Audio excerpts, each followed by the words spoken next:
in the quiet spaces between what we know and what we remember, there exists a whisper ancient, persistent, carrying the weight of forbidden knowledge across centuries of silence. Before the great councils convened, before the canonical walls were raised, there lived words that trembled with the raw truth of creation itself. These words spoke of watchers in the heavens, of giants upon the earth, of secrets too vast for mortal comprehension. They spoke of beginnings that predated the accepted beginning, of stories that challenged the carefully constructed narrative of human origin. Tonight, we journey into the shadow realm of the Book of Enoch, a text so profound in its revelations that it was deemed too dangerous for common eyes, too transformative for ordinary hearts. Here, in the gentle darkness of evening, we shall uncover the chronicle that dared to tell humanity's true story, the one written in starlight and sealed in silence. If this journey into history moves you, take a moment to like, share, and subscribe. Let timeless stories find new hearts, just like yours. In the 3rd century, before the Common Era, when the Mediterranean world trembled under the footsteps of Alexander's successors and the Torah scrolls were being translated into Greek in the Great Library of Alexandria, there existed another manuscript, Tradition 1, that would eventually be relegated to the shadows of religious history. The Book of Enoch, known in ancient times as the First Book of Enoch or 1 Enoch, emerged from the rich apocalyptic tradition of Second Temple Judaism, carrying within its pages a vision of reality so comprehensive and unsettling that it would challenge the very foundations of orthodox religious thought. The figure of Enoch himself appears but briefly in the canonical scriptures, an enigmatic patriarch who walked with God and was taken up without experiencing death. In the book of Genesis, his story occupies merely 2 verses, yet from this sparse foundation, an entire literary tradition bloomed. The ancient Jewish communities, particularly those living under foreign rule and experiencing the tension between their ancestral faith and the pressures of Hellenistic culture, found in Enoch a prophet uniquely qualified to reveal the hidden workings of the cosmos. The text that would become known as the Book of Enoch was not the work of a single author or even a single generation. Like the canonical scriptures themselves, it grew organically over centuries, accumulating layers of tradition, vision, and theological reflection. Scholars have identified 5 distinct sections within the work: the Book of Watchers, the Book of Parables, the Astronomical Book, the Book of Dreams, and the Epistle of Enoch. Each section reflected different periods of composition, different communities of origin, and different theological emphases. Yet all were united by their attribution to the antediluvian patriarch who had been granted unique access to divine secrets. The earliest portions of the text likely date to the 3rd century BCE, emerging from the Persian period when Jewish communities were grappling with questions of theodicy, why the righteous suffered while the wicked prospered. The book's answer was revolutionary. The present age was under the dominion of fallen angels, the watchers who had descended from heaven and corrupted both the earth and its inhabitants. This corruption was not merely spiritual but physical, manifesting in the birth of giants, the introduction of forbidden knowledge, and the perversion of the natural order itself. In the scribal schools of ancient Palestine, where young men learned to read and write the sacred texts, the Book of Enoch held a place of honor alongside what would later become the canonical scriptures. It was quoted by religious authorities, copied by devoted scribes, and transmitted across the ancient world with the same care accorded to the law and the prophets. The Essene community at Qumran, those mysterious ascetics who withdrew to the desert to prepare for the end of days, possessed multiple copies of Enochic literature, suggesting its central importance to their apocalyptic worldview. The book's influence extended far beyond Jewish communities. As Christianity emerged from its Jewish matrix in the 1st century of the Common Era, early Christian writers embraced Enochic traditions with enthusiasm. The Epistle of Jude, which would eventually find its place in the New Testament canon, quotes directly from the Book of Enoch, treating it as authoritative scripture. Church fathers like Justin Martyr, Irenaeus, and Clement of Alexandria cited Enochic traditions in their theological writings, finding in its pages valuable insights into the nature of evil, the reality of angelic rebellion, and the ultimate vindication of the righteous. Yet even as the book enjoyed widespread acceptance in early Jewish and Christian communities, the seeds of its eventual rejection were already present. The text's vivid descriptions of angelic sexuality, its detailed cosmological speculations, and its bold claims to reveal the hidden workings of divine justice made it a theological lightning rod. As religious authorities sought to establish clear boundaries between orthodox and heterodox belief, the Book of Enoch's very richness became a liability. The manuscript tradition that preserved the Book of Enoch was remarkably resilient, surviving the transition from Hebrew and Aramaic into Greek, and from Greek into Ethiopic, Latin, and other ancient languages. Each translation represented not merely a linguistic transfer, but a cultural adaptation, as different communities emphasized different aspects of the text's multifaceted message. The Ethiopian Orthodox Church, isolated from the theological controversies that swept through the Mediterranean world, preserved the complete text when other Christian communities had relegated it to the margins of their scriptural collections. The heart of the Book of Enoch beats with the rhythm of cosmic rebellion, a story that begins not on earth but in the highest heavens, where beings of light made choices that would echo through all subsequent human history. The Book of Watchers, the oldest section of the Enochic corpus, presents a narrative that both parallels and radically expands upon the brief account in Genesis chapter 6 of the sons of God who saw that the daughters of men were beautiful, and took them as wives. According to Enoch's vision, 200 angels descended from their celestial realm onto Mount Hermon, binding themselves with oaths to pursue a course of action they knew would bring divine judgment upon them. These were not lesser spiritual beings, but members of the heavenly council itself, watchers appointed to observe and guard humanity in its infancy. Their leader, Semyezer, marshaled his companions with words that revealed the magnitude of their transgression. I fear you will not indeed agree to do this deed, and I alone shall have to pay the penalty of a great sin. Yet they swore together, binding themselves by mutual curses to a course that would transform the very nature of existence on earth.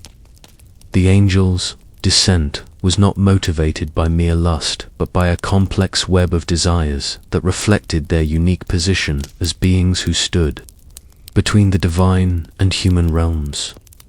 They saw in humanity a potential that both attracted and frustrated them, creatures made in the divine image, yet limited by flesh, possessing souls capable of communion with the eternal, yet bound to mortality. In taking human wives, the Watchers sought to bridge this gap, to create a new order of being that would combine angelic knowledge with human experience. The offspring of these unions were the Nephilim giants, who stood 400 cubits tall, possessing strength that shook the foundations of mountains and appetites that could devour the produce of entire regions. Yet their physical enormity was merely the outward manifestation of a deeper distortion, born of the union between the eternal and the temporal, between the knowing and the innocent. The giants embodied a fundamental violation of the created order. They consumed not only the fruits of the earth, but eventually turned to consuming humanity itself, becoming the first practitioners of cannibalism and setting in motion a cycle of violence that would culminate in the Great Flood. The corruption introduced by the Watchers extended far beyond the biological realm into the sphere of knowledge itself. Each fallen angel possessed specialized wisdom appropriate to their former heavenly function, and they taught these secrets to their human companions with catastrophic results. Azazel, whose name means God strengthens, became the instructor in metallurgy and weapons making, teaching humanity to forge swords and knives, spears and shields. Under his tutelage, the arts of war flourished, and what had been conflicts resolved by words or contests of strength became battles that ended in bloodshed and death. Archangel taught astrology, revealing to humanity the movements of the stars and planets, while Cockable instructed them in the signs and portents that could be read in celestial phenomena. These teachings transformed human relationship with the cosmos from one of wonder and worship to one of calculation and control. Where once people had looked to the heavens and seen the majesty of their Creator, they now saw patterns that could be manipulated for earthly gain, futures that could be predicted and perhaps altered through ritual and sacrifice. Ezekiel became the teacher of cloud law, explaining the mysteries of weather and storm, while Archangel revealed the signs of the earth, how to read the landscape for hidden treasures, how to predict earthquakes and floods, how to find the secret places where precious metals lay buried. Shamsiel taught the signs of the sun, revealing how the solar cycles connected to human fertility and agricultural abundance, knowledge that would eventually develop into the complex calendar systems that governed ancient civilizations. Perhaps, most significantly, Sariel, whose name means God's command, taught humanity about the courses of the moon. Lunar knowledge was fundamental to ancient timekeeping, governing not only the practical matters of planting and harvesting, but also the religious calendar that determined when festivals would be celebrated and sacrifices offered. By revealing these secrets, Sariel gave humanity power over time itself, the ability to organize and predict the cycles that governed both earthly and spiritual life. The cumulative effect of these teachings was to accelerate human development at a pace that creation could not sustain. Technologies that might have evolved gradually over millennia were suddenly available to beings who lacked the wisdom to use them responsibly. Knowledge that was meant to remain in the heavenly realm was now loose upon the earth, divorced from the ethical framework that had kept it in proper balance. The result was not human advancement, but human corruption on a scale so vast that it threatened the continuation of creation itself. As the giants roamed the earth and violence multiplied among humanity, the blood of the innocent cried out from the ground, reaching the ears of the four great archangels who had remained faithful to their divine calling. Michael, Gabriel, Raphael, and Uriel brought humanity's complaint before the throne of the Most High, petitioning for intervention in a world that had become a realm of chaos and death. Their petition marked a turning point in the cosmic drama, the moment when divine patience reached its limit and the machinery of judgment began to turn. The divine response was swift and comprehensive. The Watchers would be bound in darkness until the final judgment. Their giant offspring would destroy each other in mutual warfare, and the earth itself would be cleansed through flood. Yet even in judgment, mercy remained. Noah and his family would be preserved, and through them, humanity would have a second chance to fulfill its original purpose. The knowledge given by the fallen angels would not be entirely lost, but would remain as a reminder of the price of wisdom gained outside the proper order. In the harsh wilderness near the Dead Sea, where the Judean hills descend into salt-crusted desolation, a community of religious devotees established a settlement that preserves some of the most important manuscripts in human history. The Essenes of Qumran, those mysterious sectarians who withdrew from the corruption of Jerusalem's temple to prepare for the end of days, possessed a library that reflected their apocalyptic worldview. And at the heart of that collection stood multiple copies of the Book of Enoch, more numerous than any other non-canonical text found among their scrolls.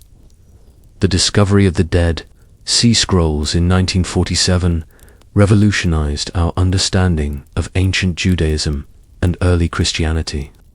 But perhaps no find was more significant than the Enochic materials that had been presumed lost for over a millennium. In Cave 4 alone, archaeologists found the remains of at least 7 different manuscripts of the Book of Enoch, copied in various hands across several centuries. These were not peripheral texts relegated to the margins of the communities, religious life, but central documents that had been studied, copied, and transmitted with the same care given to the books of Moses and the prophets. The Qumran scribes worked in a world where the boundaries between canonical and non-canonical literature had not yet been firmly established. For them, the Book of Enoch possessed the same authority as Genesis or Isaiah, was ancient, it revealed divine secrets, and it spoke directly to their community's understanding of their place in cosmic history. The text's emphasis on the corruption of the present age, the coming judgment of the wicked, and the ultimate vindication of the righteous resonated perfectly with the Essene belief that they were living in. The final generation before God's kingdom would be established on earth. The manuscript evidence from Qumran reveals that the Book of Enoch was not a single, fixed text, but a living tradition that continued to evolve even as it was being transmitted. Different copies show variations in wording, emphasis, and organization, suggesting that scribes felt free to adapt the material to serve their community's particular needs and interests. Some manuscripts preserve earlier forms of the text, while others show evidence of editorial work designed to harmonize Enochic traditions with other scriptural materials. The scribal community at Qumran represented the culmination of centuries of Jewish textual scholarship. These were not simple copyists, but trained intellectuals who understood Hebrew, Aramaic, and Greek, who were versed in legal traditions and prophetic literature, and who possessed the technical skills necessary to preserve ancient manuscripts in the challenging climate of the Judean desert. Their treatment of the Book of Enoch demonstrates the text's central importance to at least one major stream of Second Temple Judaism. Archaeological evidence suggests that the Qumran community was established in the 2nd century BCE during the tumultuous period when the Seleucid Empire was attempting to Hellenize Jewish culture and practice. The community's withdrawal to the desert was both a physical and spiritual separation from what they saw as the corruption of mainstream Jewish society. In this context, the Book of Enoch provided both explanation and hope explanation for why the world had become so wicked, and hope that divine intervention was imminent. The Enochic manuscripts found at Qumran were written in Aramaic, the common language of the ancient Near East during the Persian and Hellenistic periods. This linguistic choice is significant because it suggests that the Book of Enoch was not merely a scholarly text, but a work intended for broader circulation among Jewish communities throughout the ancient world. Aramaic was the language of commerce and diplomacy, the tongue that enabled communication across the diverse ethnic and cultural groups that comprised the ancient Near East. The preservation of the Book of Enoch at Qumran also reveals important information about ancient manuscript production and transmission. The various copies show evidence of different scribal hands, different levels of skill, and different approaches to the challenges of copying ancient texts. Some scribes were clearly professionals, producing manuscripts of exceptional quality, with careful attention to detail and consistent formatting. Others appear to have been students or less experienced copyists, producing works that, while readable, show evidence of the difficulties involved in preserving complex literary traditions. The physical characteristics of the Enochic manuscripts from Qumran tell their own story about the text's importance to the community. The scrolls were written on high-quality parchment, prepared with care and designed to last for generations. The ink was of excellent quality, remaining legible after 2 millennia in the desert caves. The scribes used standard Jewish scribal conventions, including special markings to indicate divine names and careful spacing to ensure readability. The community's calendar system, revealed through various sectarian documents found at Qumran, shows strong influence from the astronomical traditions preserved in the Book of Enoch. The Essenes used a solar calendar of 364 days, divided into 12 months of 30 days each, with 4 additional days added quarterly. This calendar system, which differed significantly from the lunar calendar used by mainstream Judaism, was based on the astronomical knowledge revealed to Enoch during his heavenly journey. The theological worldview reflected in the non-biblical texts found at Qumran shows pervasive Enochic influence. The community's understanding of angelic hierarchies, their expectations about the final judgment, their beliefs about the resurrection of the dead, and their conviction that they were living in the final generation before the end of the age, all reflect themes that are central to the Book of Enoch. The text was not merely preserved at Qumran, but actively appropriated and developed as part of the community's distinctive religious vision. The destruction of the Qumran community, probably during the first Jewish revolt against Rome in 66 to 73 CE, marked the end of this particular stream of Enochic tradition. The scrolls were hidden in caves, where they remained for nearly 2,000 years, waiting for a generation of scholars who would recognize their importance for understanding the diverse landscape of ancient Jewish and early Christian thought. The community that had preserved the Book of Enoch through centuries of transmission was gone, but their careful work ensured that these ancient words would eventually find new readers in a world they could never have imagined. As Christianity spread throughout the Mediterranean world in the 2nd and 3rd centuries of the Common Era, church leaders faced an increasingly urgent question: which books rightfully belonged in the Christian scriptures, and which should be relegated to the margins of religious authority. The process that would eventually produce the New Testament canon was neither simple nor uncontroversial, and few texts generated as much debate as the Book of Enoch, which had been embraced by many early Christian communities as authentic divine revelation. The book's influence on early Christian thought cannot be overstated.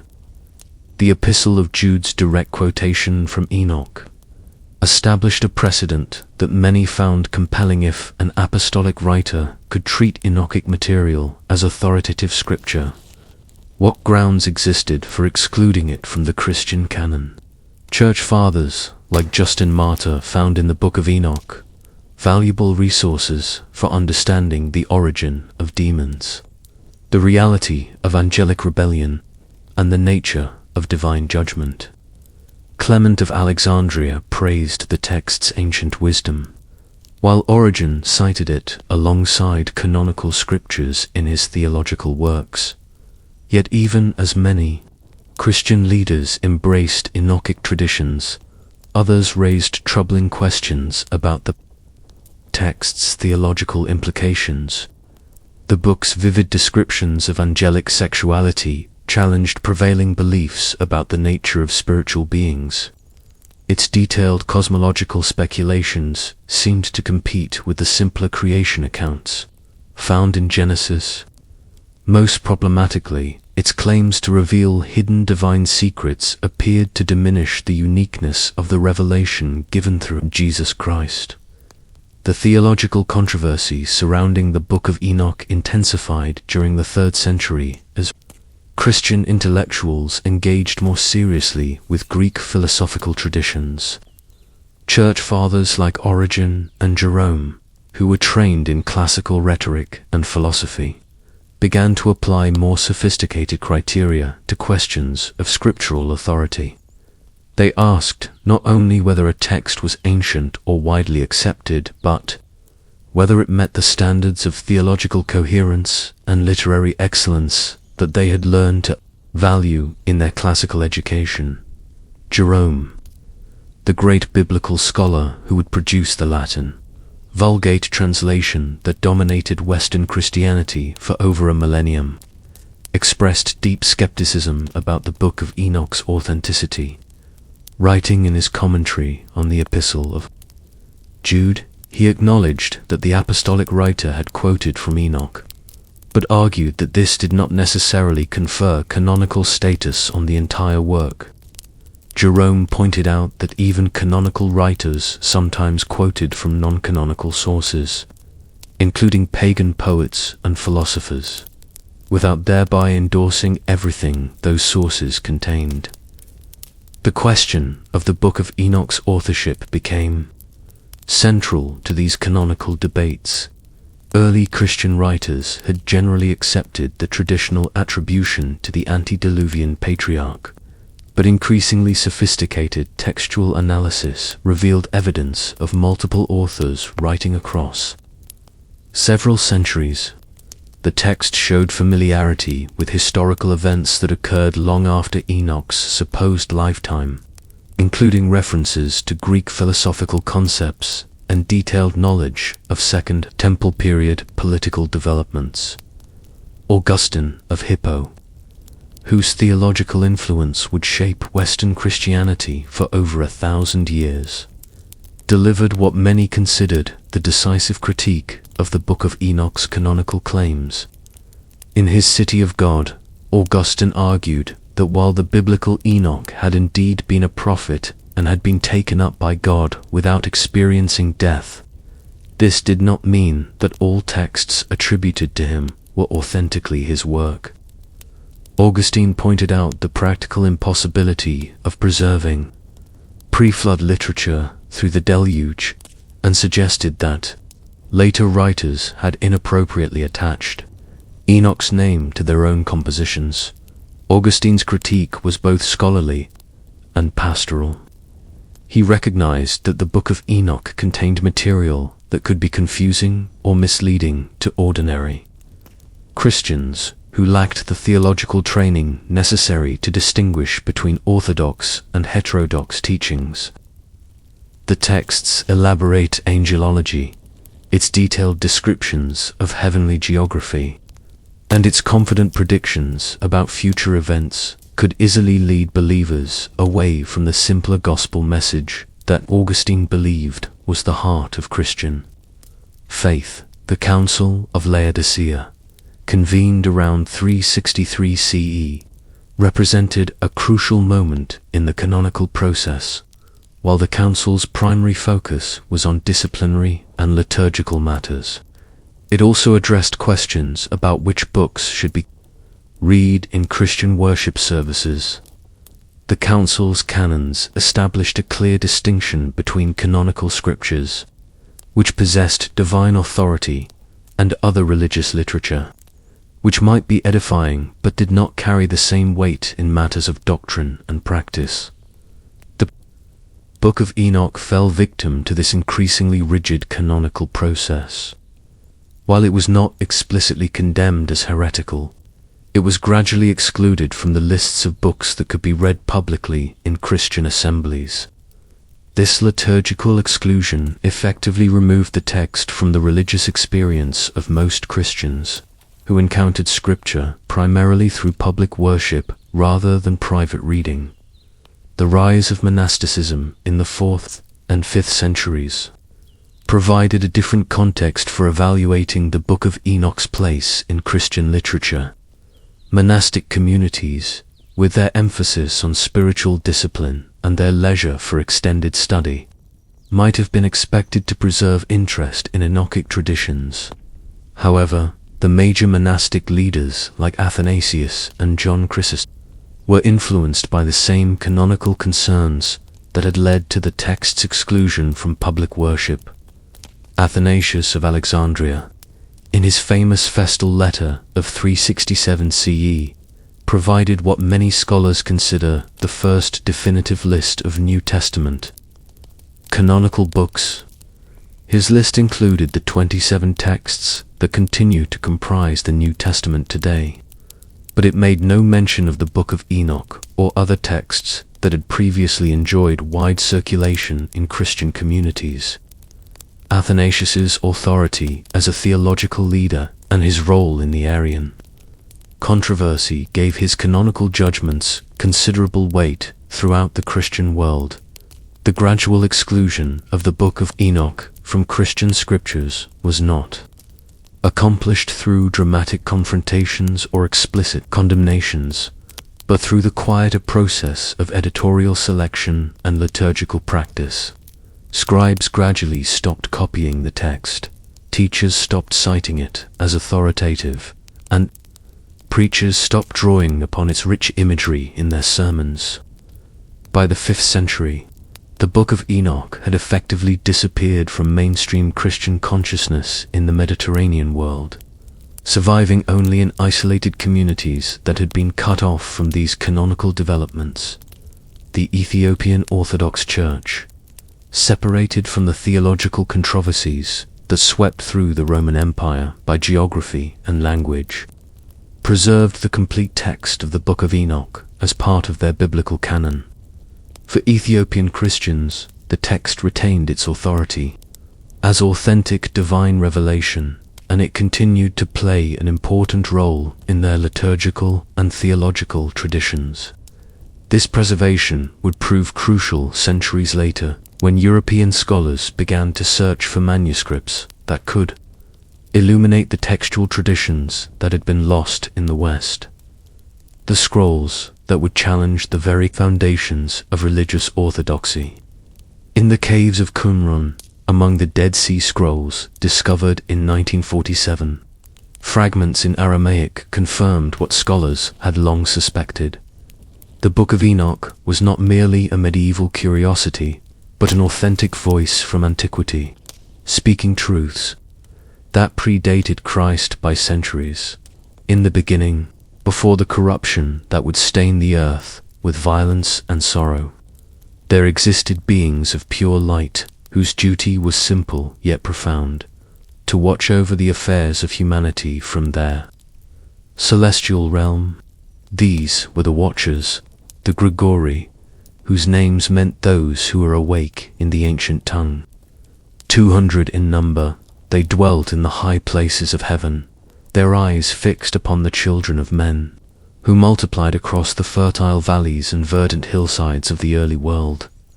The Book of Enoch describes these celestial guardians with reverent detail, painting them not as distant, unknowable forces, but as beings possessed of individual will, distinct personalities, and tragically, the capacity for desire.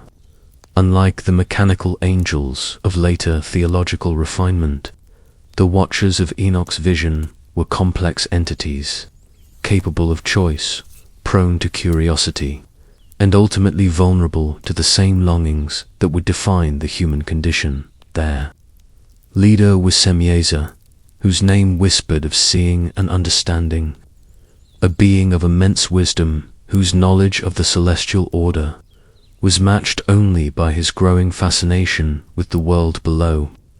Beside him stood Azazel, the scapegoat of future generations, whose mastery of the arts of war and beauty would prove both gift and curse to humanity. Among their number were Arachil, who taught the signs of the earth, Barachil, who instructed in astrology, Kokabal, who revealed the mysteries of the stars, and Ezekiel, who shared knowledge of the clouds and their meanings. For countless ages, these watchers maintained their divine vigil, observing the slow dance of human civilization as it unfolded beneath the canopy of stars.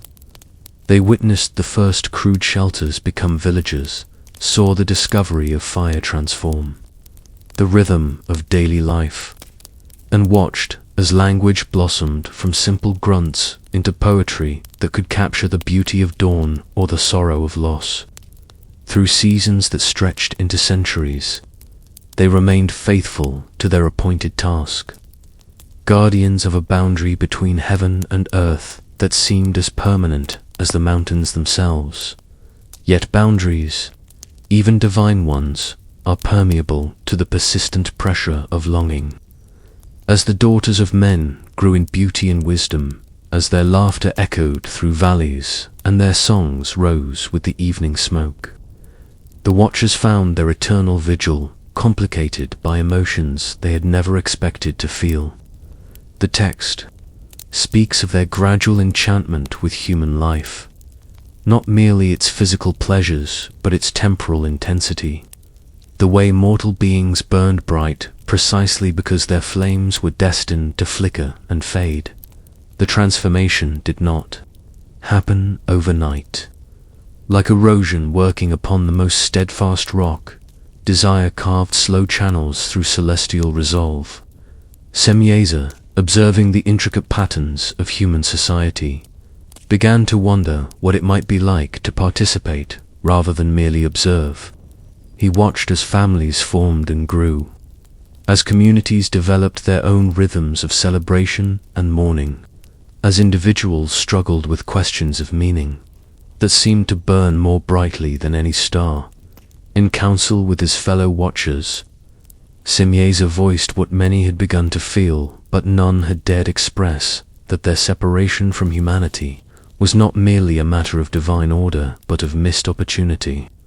They possessed knowledge that could alleviate human suffering, wisdom that could accelerate human development, and power that could transform the often brutal struggle of mortal existence into something approaching the harmony they witnessed. In the celestial realm, the decision to abandon their celestial posts was not made in haste or passion, but through careful deliberation that revealed the complex moral reasoning of beings caught between duty and desire. The Book of Enoch presents their choice not as simple rebellion, but as a kind of theological tragedy, where entities created for eternal service found themselves compelled by a love so profound that it demanded sacrifice of their very nature. Some, understanding the magnitude of what they contemplated, insisted that if they were to transgress the boundaries set by the divine order, they must do so together, bound by oath and mutual responsibility. He spoke to his fellow watchers with the weight of eternity in his voice. I fear that you will not indeed agree to do this deed, and I alone shall have to pay the penalty of a great sin. The words reveal both the nobility and the tragic flaw of his character, a leader who understood the consequences of transgression, yet was willing to bear them for what he perceived as a greater good. The oath they swore was binding in ways that mortal understanding can barely grasp. Each watcher placed his fate in the hands of all others, creating a covenant that would either elevate them all or damn them together. They swore upon Mount Hermon, that sacred peak that rose like a bridge between earth and sky, its summit crowned with eternal snow that reflected the light of heaven, even as its roots anchored it firmly in the world of matter and time. The mountain itself seemed to tremble at the weight of their oath, as if the very fabric of creation recognized that something fundamental was about to change. Ancient texts speak of signs and portents that accompanied their decision, unusual movements among the stars, strange sounds in the wind, dreams that visited prophets and holy men, warning of upheaval to come. Yet the watchers, committed to their chosen path, interpreted these omens not as warnings, but as confirmation that their intervention in human affairs was necessary and even destined. 200 angels bound themselves to this fateful covenant, each contributing their unique knowledge and abilities to what they saw as a great work of enlightenment. They envisioned themselves as teachers and guides, lifting humanity from its primitive state to something approaching the glory they had witnessed in the heavenly realm. Their intentions, at least initially, seemed noble: to share the gifts of divine knowledge, to alleviate the harsh struggles that made human life often brutish and brief, to create on earth a reflection of celestial harmony. The actual moment of their descent is described in the Book of Enoch with both cosmic grandeur and intimate detail. They came not as conquerors but as lovers, their celestial forms adapted to earthly existence through a transformation that was itself a kind of death and rebirth. The light that had been their substance became flesh, their eternal nature compressed into forms that could walk upon soil and breathe the air that mortals breathed. Yet, even in their earthbound forms, they retained much of their supernatural knowledge and power. They could still perceive patterns invisible to human eyes, understand languages that had never been spoken aloud, and manipulate the forces of nature in ways that seemed miraculous to their newfound human companions. This combination of divine wisdom and earthly passion would prove to be both the source of their initial success and the seed of ultimate catastrophe. The knowledge that flowed from the fallen watchers to humanity was like a river bursting its banks, transforming the landscape of human capability in ways both wonderful and terrible. Each angel brought his own specialty, his particular mastery of cosmic forces, and in their eagerness to prove their love for humanity, they shared secrets that had been considered too dangerous for mortal minds to comprehend. Azazel, whose name would later be whispered with both reverence and fear, taught the arts of metalworking and war. Under his tutelage, humans learned to forge bronze and iron, to shape plowshares that could break stubborn earth, and swords that could split both shield and skull. He showed them how to mine the deep places of the earth, extracting copper and tin, silver and gold, revealing the hidden treasures that lay buried in mountain veins and riverbeds. But Azazel's gifts extended beyond the practical interrealms that touched the very essence of human vanity and desire. He taught women the arts of beautification, how to use antimony to darken their eyes, how to prepare cosmetics that could enhance natural beauty, how to create jewelry that caught and reflected light like captured stars. To men he revealed the crafting of bracelets and ornaments, the working of precious stones, and the dyeing of fabrics in colors that rivaled the sunset itself. These gifts transformed human society in ways that rippled outward like waves from a stone dropped in still water. Where once all had been relatively equal in their simplicity, now distinctions of beauty and wealth began to emerge. The ability to create more effective weapons shifted the balance of power between communities, while the arts of personal adornment introduced new forms of competition and desire that had previously been unknown to human experience. Barakiel opened the mysteries of astrology, teaching humans to read the movements of celestial bodies as a vast cosmic language that could predict the weather, determine favorable times for planting and harvest, and even glimpse the broad patterns of future events. Under starlit skies, he showed eager students how to chart the courses of planets, how to recognize the significance of eclipses and conjunctions, how to use the rhythm of the heavens to organize earthly life in harmony with cosmic forces. Kokabal revealed the deeper meanings behind the constellations, sharing names and stories that connected the scattered points of light into meaningful patterns. Through his teaching, humans learned to navigate not only by the stars but through the stories they told, finding in the night sky a vast library of myth and meaning that could guide both physical journeys and spiritual understanding. Ezekiel taught the signs of clouds and weather, showing how to read the language of wind and storm, how to predict drought and flood, how to understand the subtle signals that preceded seasonal changes.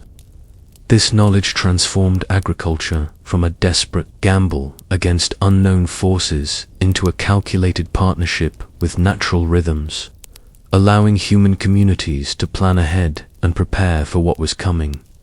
Archangels revealed the signs of the earth itself, how to read the land for the presence of water, how to recognize soil that would be fertile or barren, how to locate mineral deposits and understand the subtle emanations that revealed what lay beneath the surface. His knowledge made it possible for humans to choose their settlements more wisely, to dig wells in places where water was sure to be found, to avoid areas where the earth itself was somehow corrupted or dangerous. Yet among all the knowledge shared by the fallen watchers, perhaps none was more transformative or ultimately destructive than what some texts call the writing of oaths, and others describe as the cutting of roots and herbs. This was knowledge of binding and loosing, of how to compel obedience through supernatural means, of medicines that could heal and poisons that could kill, of formulae that could influence the will of others or grant power over natural forces. The Watchers taught the creation of protective charms and destructive curses, revealed which plants could induce prophetic visions and which could bring peaceful death, showed how to bind spirits to do one's will and how to call upon forces that existed beyond the normal boundaries of earthly existence. This was magic in its rawest form, unfiltered by the wisdom that had kept such knowledge confined to celestial realms. The union between the fallen Watchers and the daughters of men produced offspring that were neither fully angelic nor entirely human, beings that bridged to realms in ways that violated the fundamental order of creation. These were the Nephilim, the giants, whose very existence represented a transgression against the boundaries that separated mortal from immortal, earth from heaven, the temporal from the eternal. The Book of Enoch describes these giants not merely as beings of unusual size, though their physical stature was indeed imposing, but as creatures possessed of appetites and capabilities that far exceeded normal human limits. They inherited from their angelic fathers an understanding of cosmic forces, a perception that could penetrate hidden things, and a longevity that measured not in decades but in centuries. From their human mothers came passion, ambition, and a hunger for experience that their divine nature paradoxically intensified rather than satisfied at first. The giants seemed to represent the fulfillment of the Watcher's noble intentions. They were magnificent beings, combining human creativity with angelic wisdom, capable of achievements that neither race could accomplish alone. They built cities that dwarfed anything previously known, raised monuments that seemed to touch the sky, and organized human society with an efficiency that eliminated much of the chaos and suffering that had previously characterized mortal existence. Yet, the very magnificence of the giants contained the seeds of catastrophe.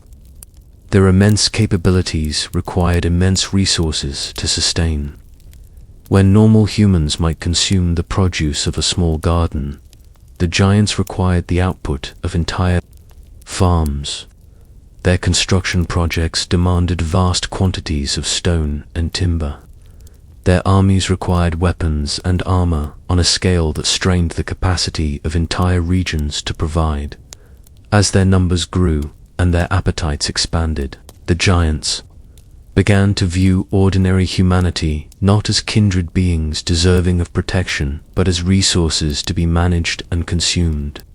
The Book of Enoch records this transformation with stark clarity, and they began to sin against birds and beasts and reptiles and fish, and to devour one another's flesh and drink the blood.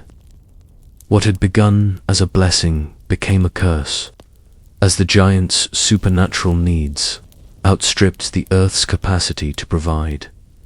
The giants established kingdoms that were unlike anything seen before or since, realms where the normal laws of physics bent to accommodate their supernatural nature.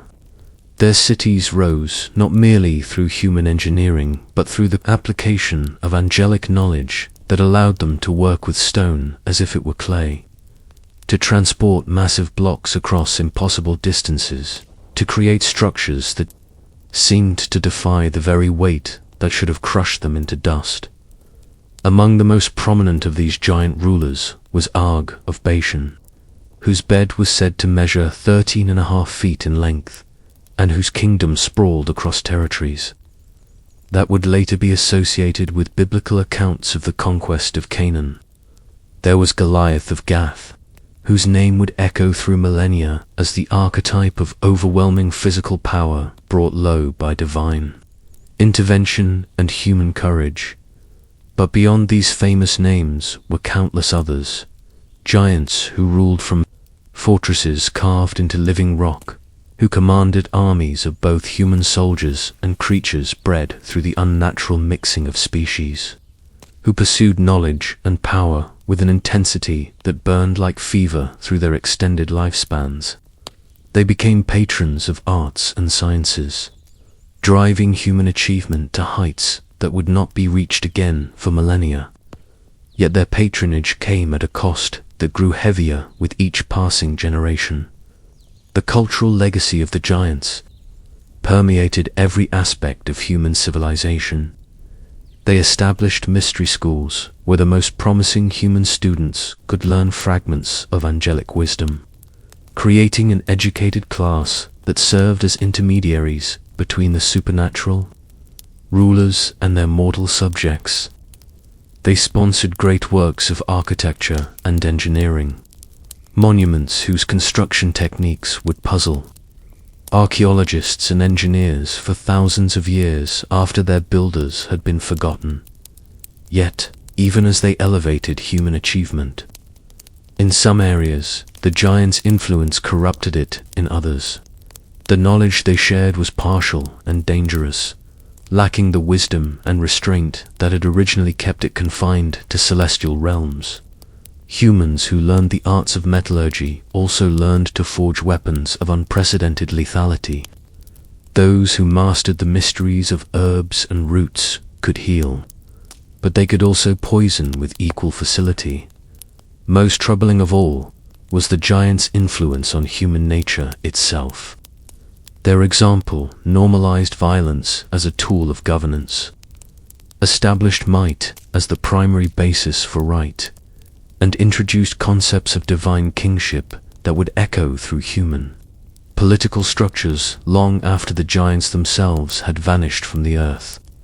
They taught humans to see themselves as naturally divided into rulers and ruled, strong and weak, chosen and common, creating hierarchies that contradicted the essential equality that had characterized earlier human societies. As the influence of the Watchers and their giant offspring spread across the earth, the very fabric of creation began to unravel in ways that were both subtle and profound.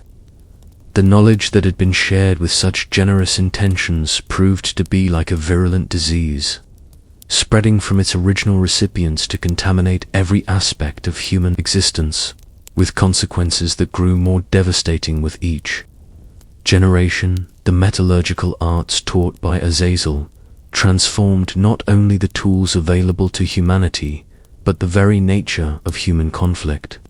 Where disputes had once been settled through negotiation or simple physical contests, they now erupted into wars that could devastate entire regions.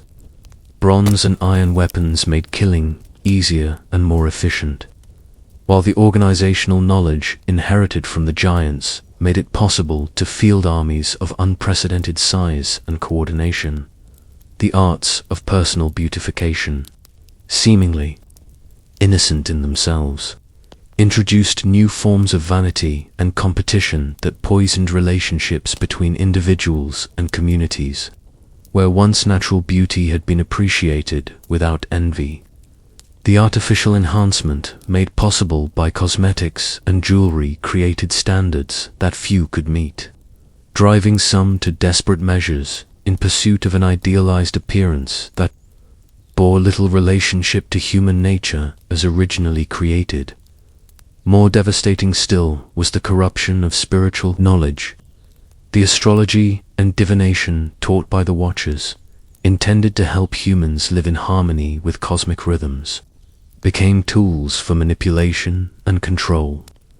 Those who mastered these arts used them not to serve their communities, but to establish themselves as indispensable intermediaries between ordinary people and the forces that governed their lives.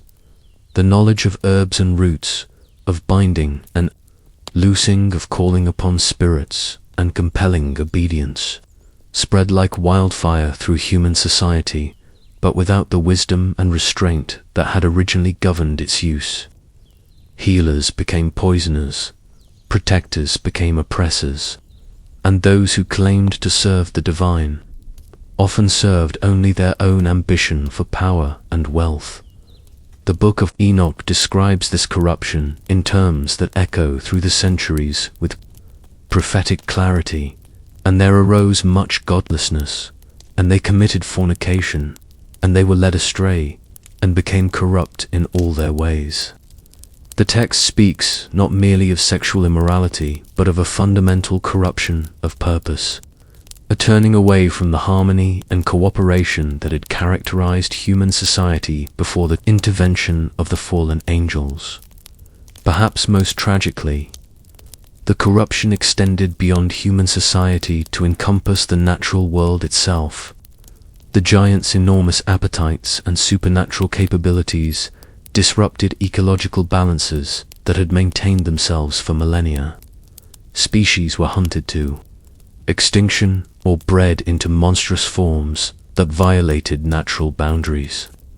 The very land began to suffer under the weight of mining and construction projects that exceeded the Earth's capacity to heal and renew itself.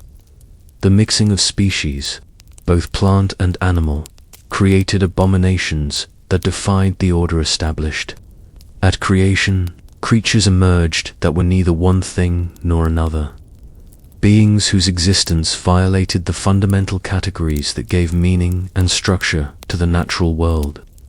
These hybrid creatures often proved unable to sustain themselves, creating ecological disruptions that rippled outward like waves from a stone dropped in a pristine pool.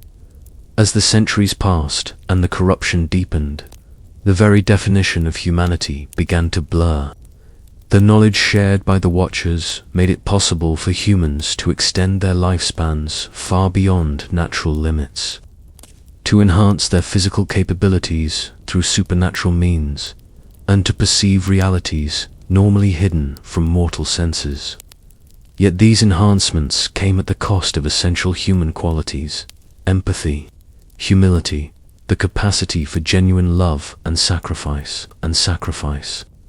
Those who gained the most from angelic knowledge often lost the most of their humanity, becoming beings whose power and longevity set them apart from their fellows in ways that bred not admiration but fear and resentment. They established themselves as god-kings, demanding worship and sacrifice from communities that had once known them as neighbors and friends. The equality that had characterized early human society gave way to rigid hierarchies that mirrored the cosmic order but lacked its essential justice and mercy. The corruption was not merely individual but systemic, affecting the very structures through which human society organized itself. Trade became exploitation, governance became tyranny, and even the most intimate relationships were poisoned by the knowledge of manipulation and control that had been shared so freely by beings who had never understood the full implications of their gifts. Yet perhaps the most profound corruption was spiritual. Humans who had once looked to the heavens with wonder and gratitude began to see the divine realm as something to be conquered and exploited. The knowledge of angelic names and natures, of celestial hierarchies and cosmic forces, became tools for attempted manipulation of the divine itself. Prayers became demands, worship became negotiation, and the simple trust that had once characterized the relationship between humanity and its creator gave way to the arrogant assumption that divine power could be compelled through proper technique and sufficient knowledge. The Book of Enoch records that this corruption reached a point where the very earth itself cried out for justice, its voice joining with the prayers of the few righteous humans who remained uncontaminated by the spreading poison of fallen angelic knowledge. The creation that had once sung with harmony now groaned under the weight of its own violation, calling upon its creator for intervention that seemed long delayed but was, according to the text, both inevitable and necessary for the preservation of anything worth saving from the wreckage of the original creation. As this second section of our journey through the Forbidden Chronicle draws to a close, we find ourselves standing with Enoch himself at the threshold of divine revelation, witnesses to a corruption so complete that only the most drastic intervention could hope to cleanse the world of its contamination. The stage was set for judgments that would shake the foundations of the earth, and revelations that would reshape the understanding of humanity's place in the cosmic order. The Watcher's gift of knowledge had become a curse that threatened to destroy not only those who received it, but the very world in which they lived. In the silence that followed the earth's cry for justice, heaven itself began to stir with preparations for a response that would echo through the ages, confirming that some boundaries, once crossed, demand consequences that transcend the understanding of those who violated them.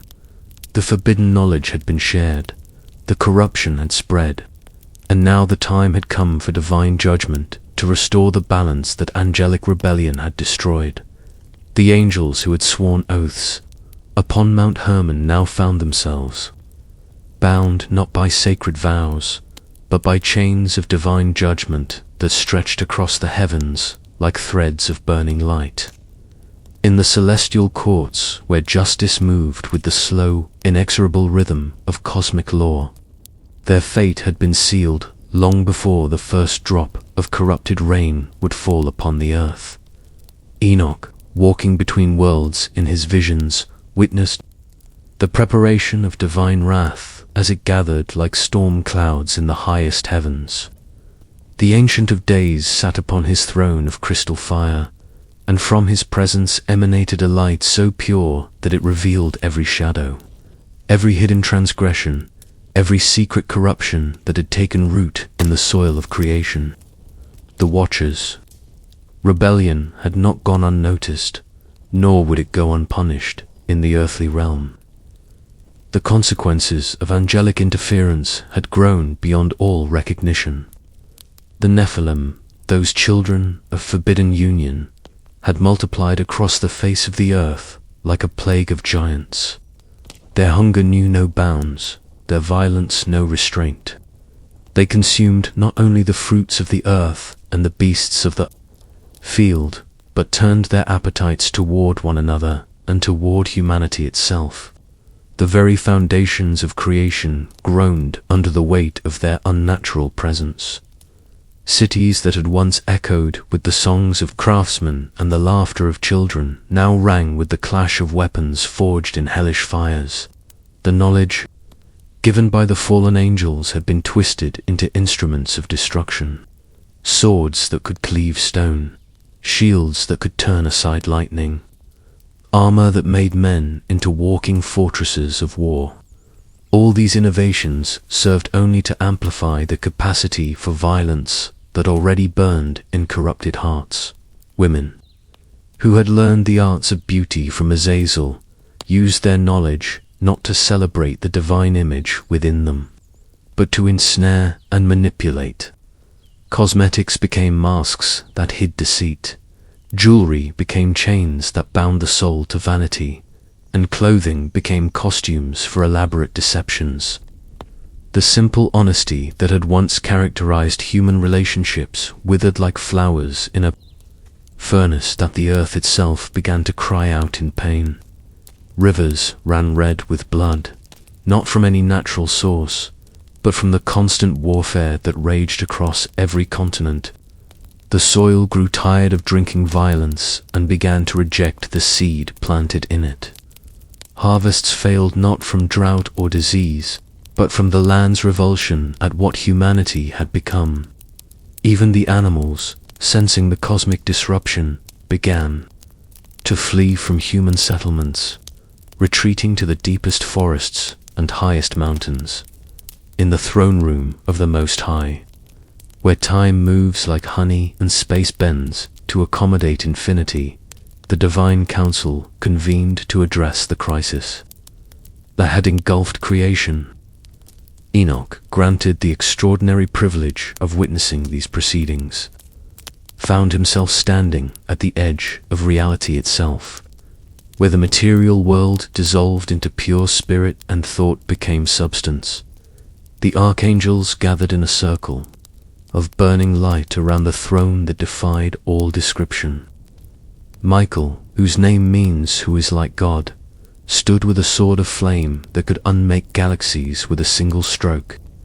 Gabriel, the strength of God, held a horn that could wake the dead and call new worlds into being. Raphael, the healing of God, carried oils that could restore broken creation to its original perfection. Uriel, the fire of God, bore flames that could purify even the deepest corruption. Each spoke in turn, their voices harmonizing like music of the spheres, yet their words carried the weight of cosmic law. Michael's testimony rang clear as crystal bells. The corruption spreads beyond all bounds.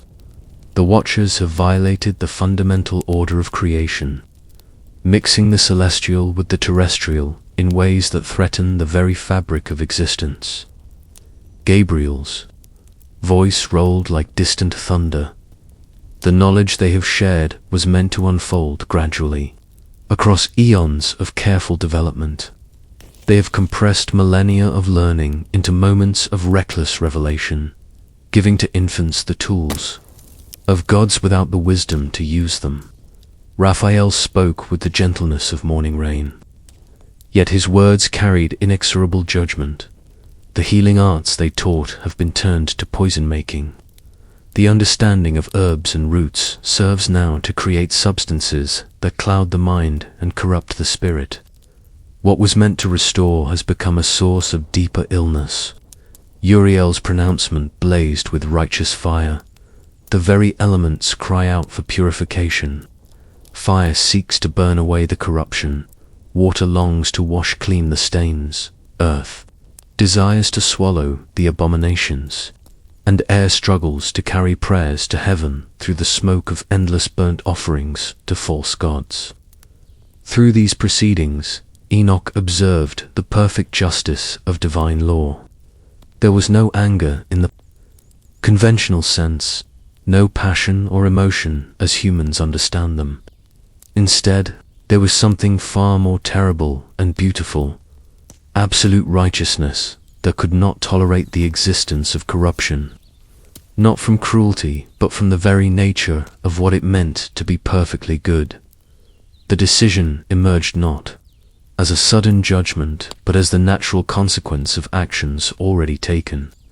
Just as water flows downhill and fire burns upward, so divine justice moved to restore the balance that had been shattered.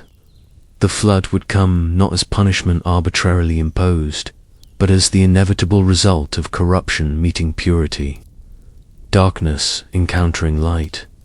Yet, even in this moment of cosmic judgment, mercy threaded through justice like gold through stone. One man had found favor in the eyes of the Most High, Noah, whose name means rest or comfort. Through him, the seed of humanity would be preserved, and through his lineage, the promise of redemption would continue to unfold across the generations. Yet to come, yet to come. Noah walked among his contemporaries like a man from another age, carrying within his heart the rhythm of an earlier time when creation still remembered its original song, while others pursued the dark knowledge offered by the fallen angels. He tended his fields with hands that honored the earth, planted seeds with prayers that rose like incense, and raised his children to remember the names and ways of the God of their fathers. His farm lay in a valley where ancient olive trees cast their silver shadows over terraced vineyards, and springs of clear water bubbled up from depths that had never known corruption. Here, away from the great cities where giants stalked the streets and sorcerers practiced their dark arts, Noah maintained a life of simple righteousness that had become as rare as diamonds among stones. Each morning, as the sun painted the eastern hills with colors that remembered Eden, Noah would walk the boundaries of his land and offer prayers of gratitude for the abundance that flowed from divine blessing rather than forbidden knowledge. His wheat grew tall and golden without the enhancing potions other farmers used. His olive trees bore fruit sweet and pure without the genetic manipulations that the watchers had taught. His flocks multiplied naturally without the forced breeding, techniques that had created monstrous hybrids elsewhere. The voice of the Most High came to Noah not as a thunderclap or burning vision, but as a presence that filled his heart while he sat in the shade of his oldest fig tree, watching his grandson play in the dust with wooden toys carved by loving hands. It was a voice that seemed to speak from within his own conscience, yet carried authority that shook the foundations of his understanding. Noah, the voice said, and in that single word was contained all the sorrow of creation corrupted and all the hope of creation restored. I have seen your heart, and it is righteous before me in this generation. The time has come for the earth to be cleansed of its corruption, for the pollution has reached even to my throne, and the cry of creation for justice will no longer be denied. Noah fell to his knees, not from fear, but from overwhelming recognition of the presence that spoke to him. This was the voice that had called light from darkness, that had breathed life into clay, that had walked with his ancestor Enoch in the garden of fellowship. Yet now it carried a weight of sadness that made the righteous man weep for reasons he could not fully comprehend. The end of all flesh has come before me, the voice continued, for the earth is filled with violence through them. Behold, I will destroy them with the earth. But with you I will establish my covenant, for in you the seed of humanity shall be preserved, and through your lineage the promise of redemption shall continue. The instructions that followed were precise beyond human engineering, yet infused with divine wisdom that transcended mere technical specifications.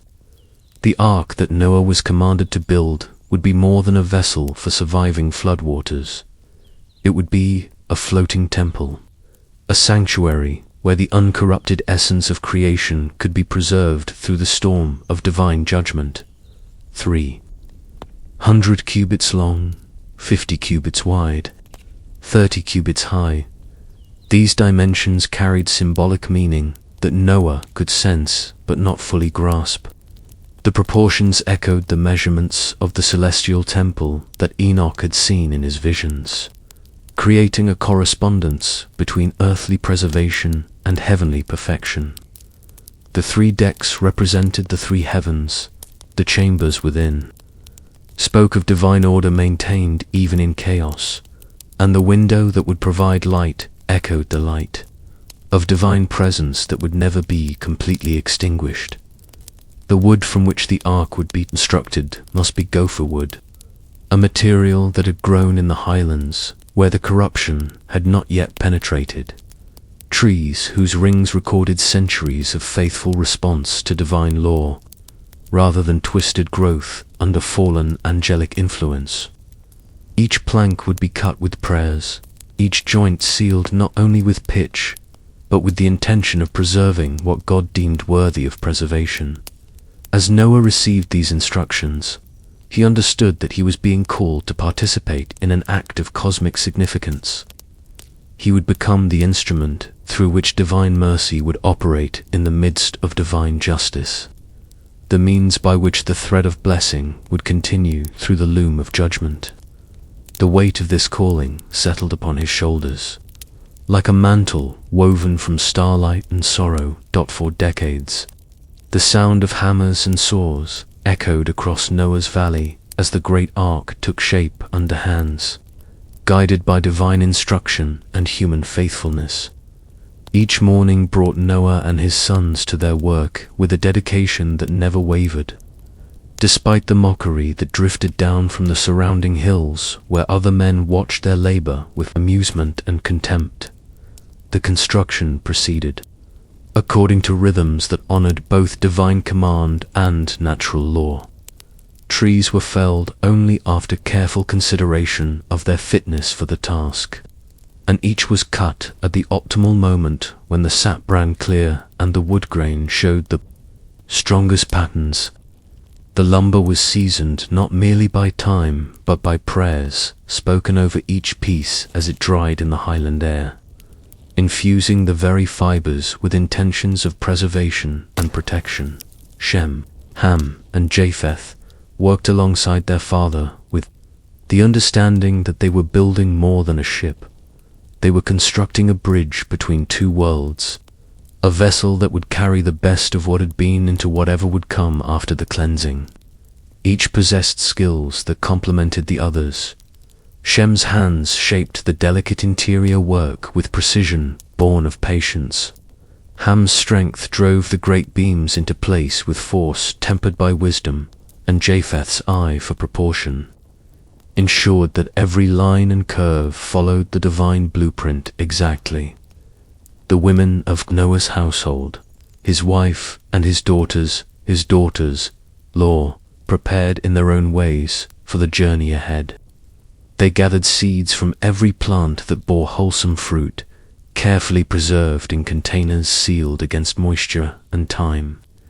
They learned the arts of food preservation that would sustain life during the long months when no fresh provisions could be gathered. They spun thread and wove cloth that would clothe bodies and provide comfort in the strange new world that would emerge after the waters receded. As the ark grew from foundation to walls to roof, it began to dominate the landscape of the valley, like a mountain made by human hands. Its proportions defied easy comprehension, too large to be moved by conventional means, too strange in design to serve any purpose that neighboring peoples could understand. Visitors came from distant cities to marvel at Noah's folly, as they called it, and returned home with stories of the madman who was building a great boat in a place where no sea could be found. Yet those who stayed long enough to observe the work closely began to sense something unsettling about the project. The wood seemed to glow with an inner light when touched by the hands of Noah's family. The joints fitted together with a precision that suggested guidance beyond human skill. The structure rose without the use of the mechanical devices that other builders employed, yet progressed with steady certainty toward completion. During these years of construction, the corruption of the surrounding world continued to deepen. The Nephilim grew ever more violent and destructive, their wars consuming entire regions in conflicts that served no purpose beyond the satisfaction of their unnatural appetites.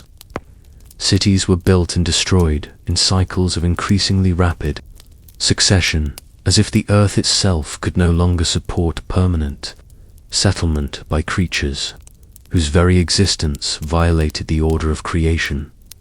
The weather began to change in ways that spoke of cosmic disturbance. Seasons arrived early or late, rains fell when drought was expected, and snow appeared in regions that had never known winter. Animals exhibited behaviors that suggested their instinctive awareness of approaching catastrophe.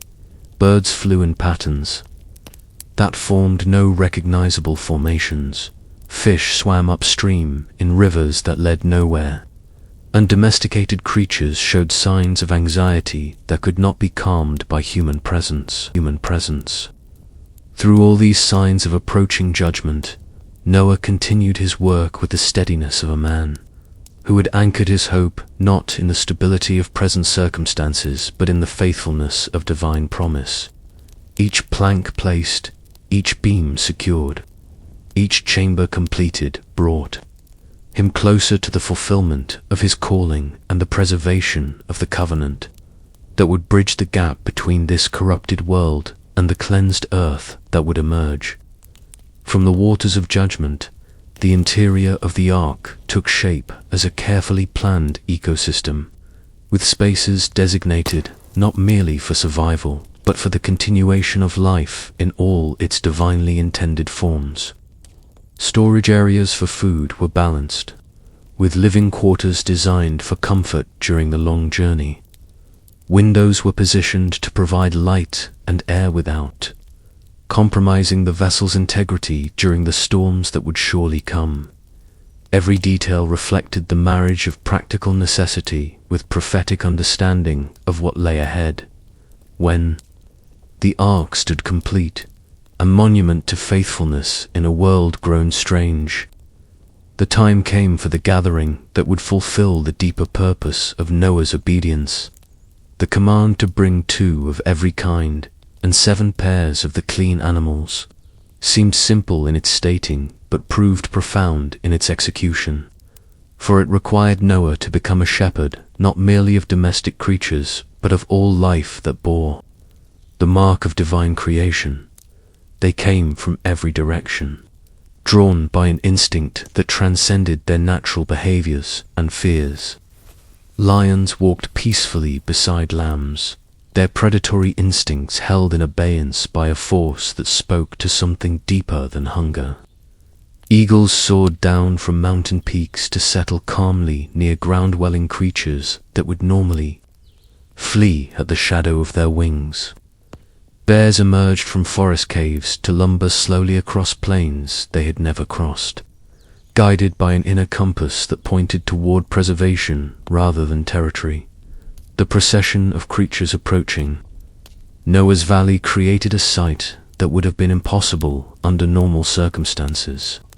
Natural enemies traveled together in a peace that recalled the original harmony of Eden, when death had not yet entered creation and every creature found its sustenance without violence. Predators and prey moved in the same direction with the shared purpose of survival.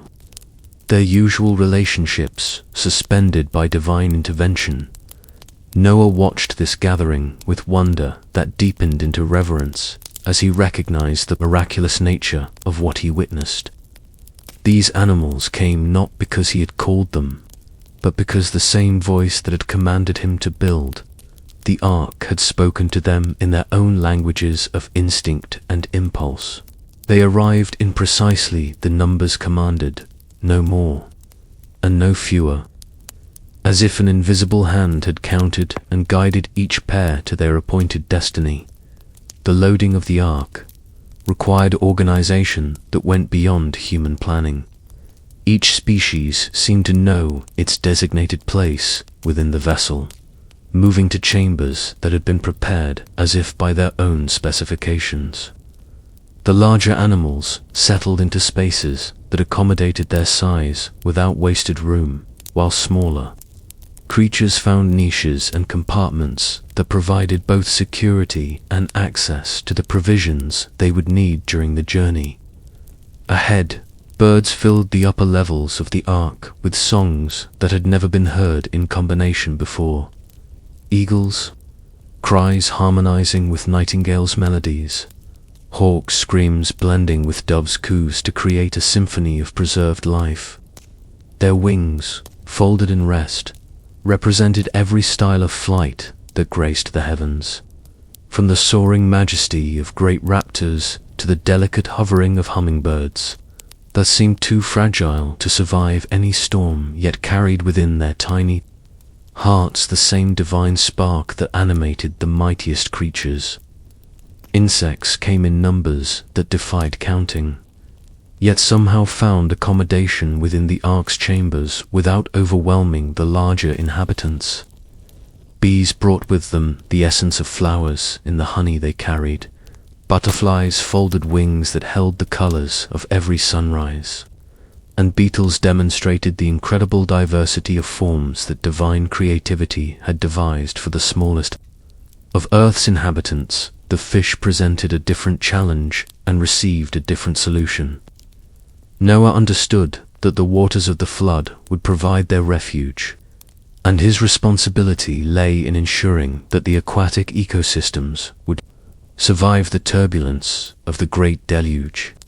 Samples of water from springs, rivers, lakes, and distant seas were brought in vessels designed to maintain the specific conditions each type of fish required, creating floating nurseries that would preserve the diversity of life beneath the waves. As the animals settled into their appointed places, a strange calm descended upon the ark and the valley surrounding it.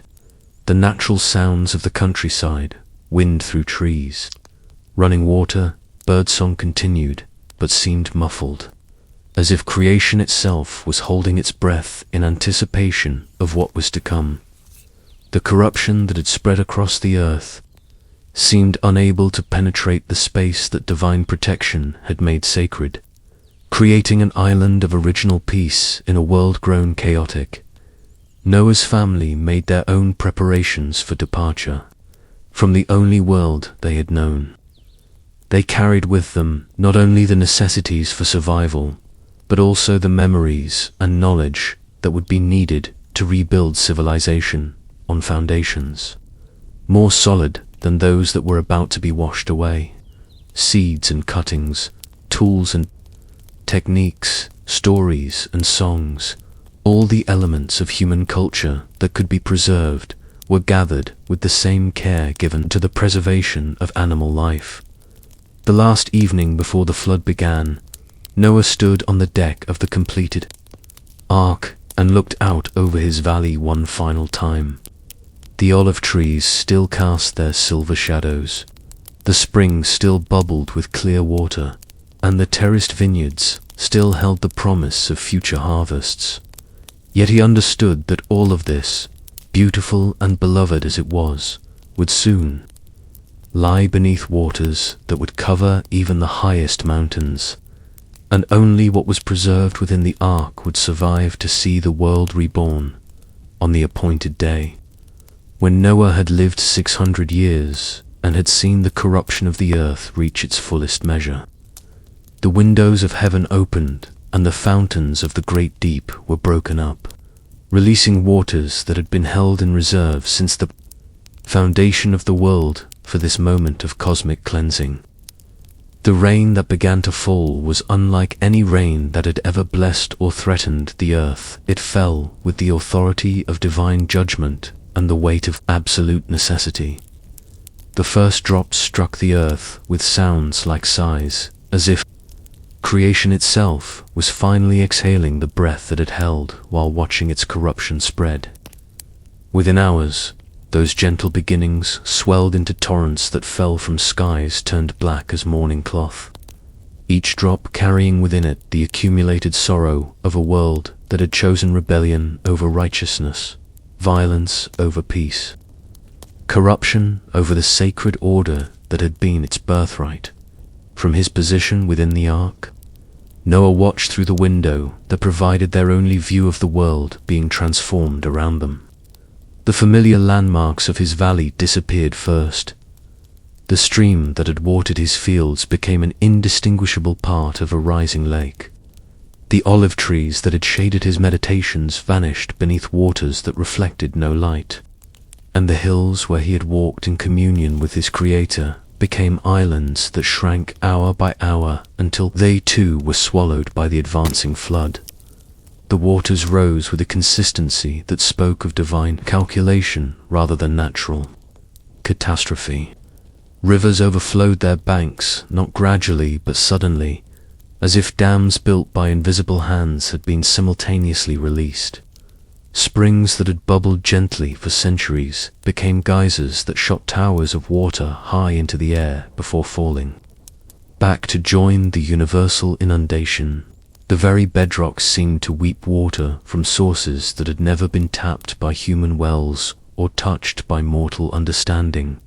As the flood deepened, the ark began to lift from its resting place in the valley, rising on waters that had become an ocean without shores. The sensation of floating brought with it a profound displacement, no longer connected to the earth that had been their foundation. Noah's family found themselves suspended between the heaven from which judgment fell and the deep that had opened to receive it, carried on the surface of waters that had become the medium of divine will. The sounds that reached them through the ark's walls spoke of a world in its death throes.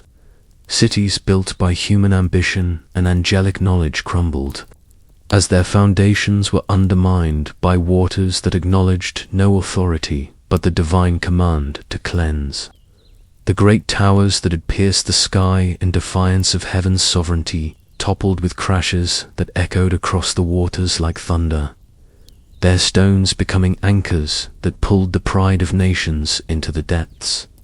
The Nephilim, those giants whose very existence had been an affront to the order of creation, found that their great strength served them nothing against waters that rose higher than their reach and fell heavier than their resistance. Their cities became their tombs, their palaces became their graves, and their weapons became the useless relics of a civilization that had forgotten its proper place in the hierarchy of creation. For 40 days and 40 nights, the rain continued without pause, as if heaven itself was emptying its reservoirs to accomplish the cleansing that justice demanded.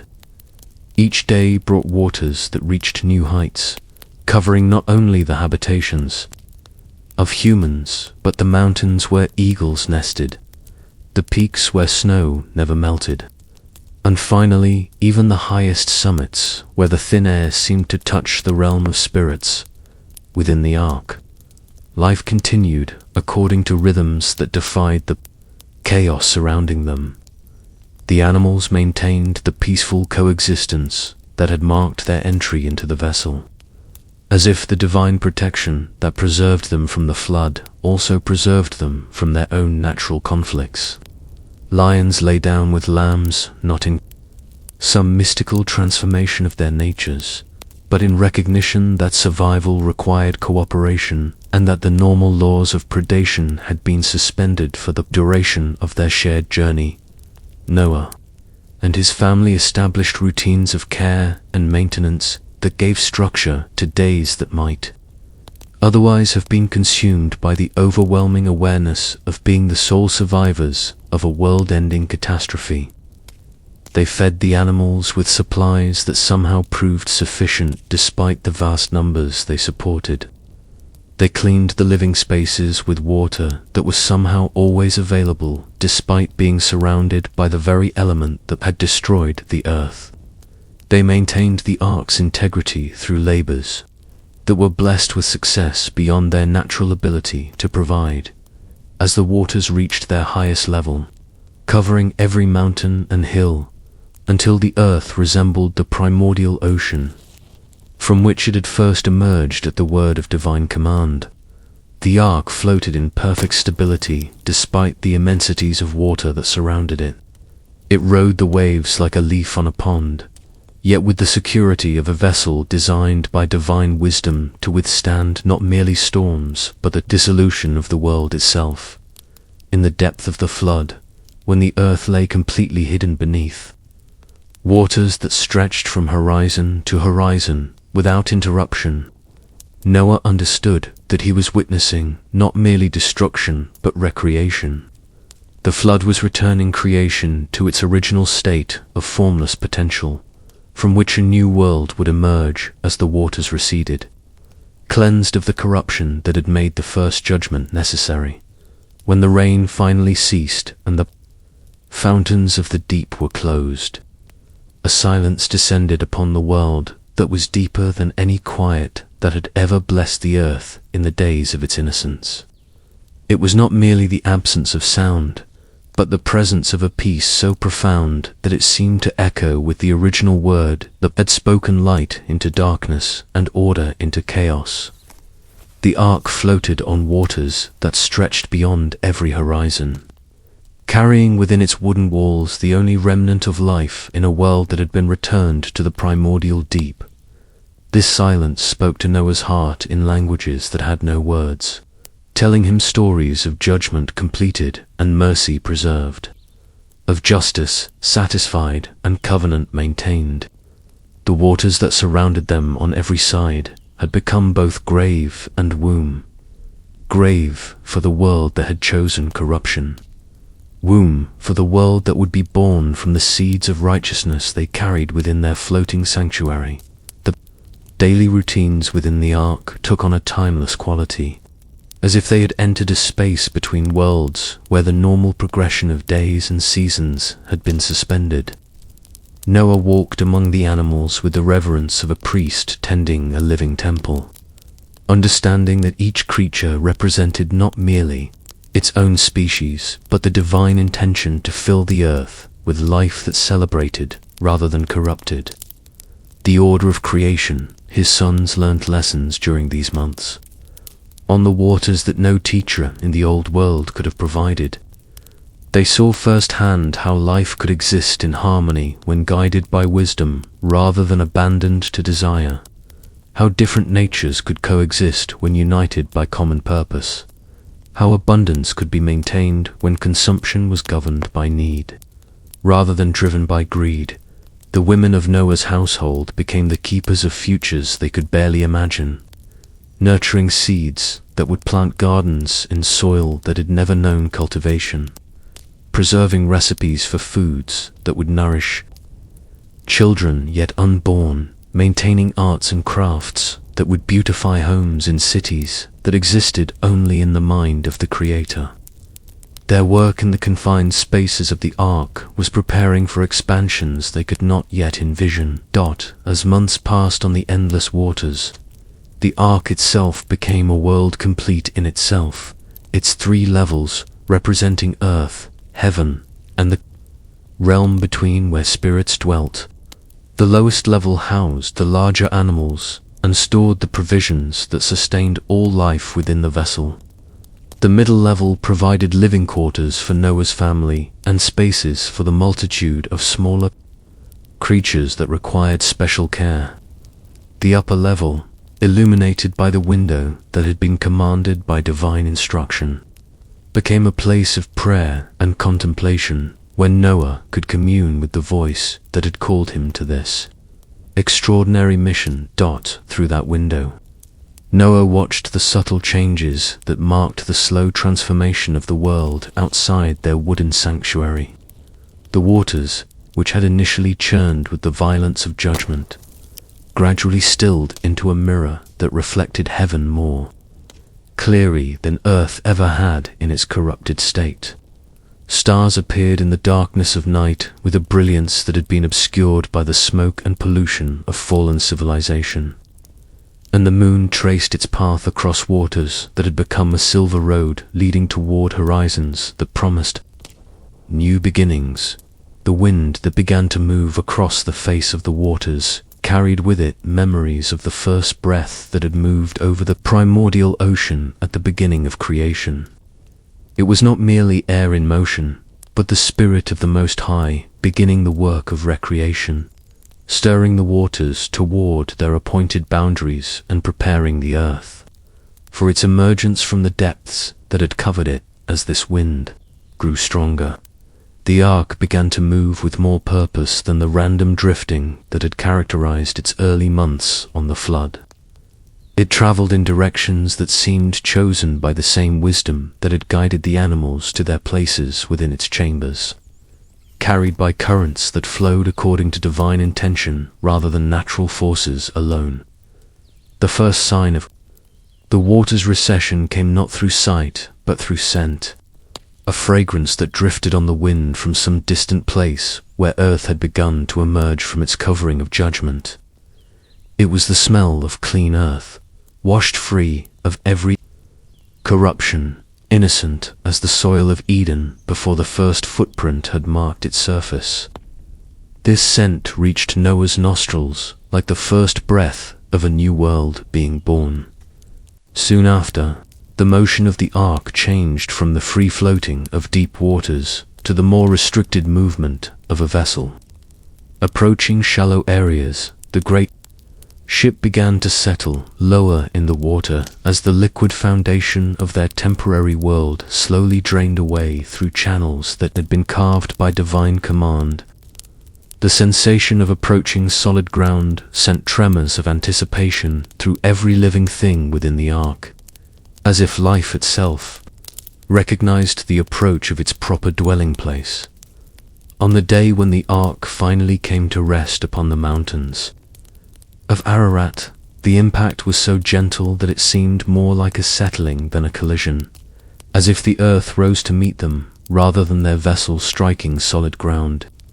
Yet the significance of that moment resonated through the ark like the tolling of a great bell, announcing the end of their journey through judgment and the beginning of their mission to repopulate a world made clean. Noah felt the solid foundation beneath the ark with a gratitude that brought tears to his eyes. The faithful vessel that had carried them through the dissolution of the old world had delivered them safely to the shores of the new creation. The covenant promise that had sustained him through decades of building and months of floating had proved as reliable as the dawn, as certain as the mountains that now supported their sanctuary of preserved life. The process of the earth's emergence from its covering of judgment unfolded with the deliberate pace of divine restoration, each day revealing more of the cleansed world that had been hidden beneath the waters of the flood. Mountain peaks appeared first, their summits gleaming with a purity that reflected not only the washing of the waters, but the renewal of creation itself. These heights stood like altars in a temple the size of the world, their stones clean of every stain that human hands had placed upon them. From the window of the ark, Noah watched valleys slowly reveal themselves as the waters continued their ordained recession.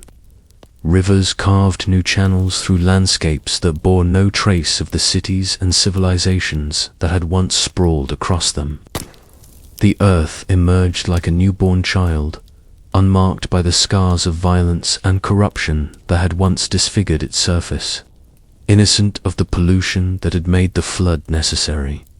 The soil that appeared as the waters withdrew was rich beyond anything that had been known in the antediluvian world.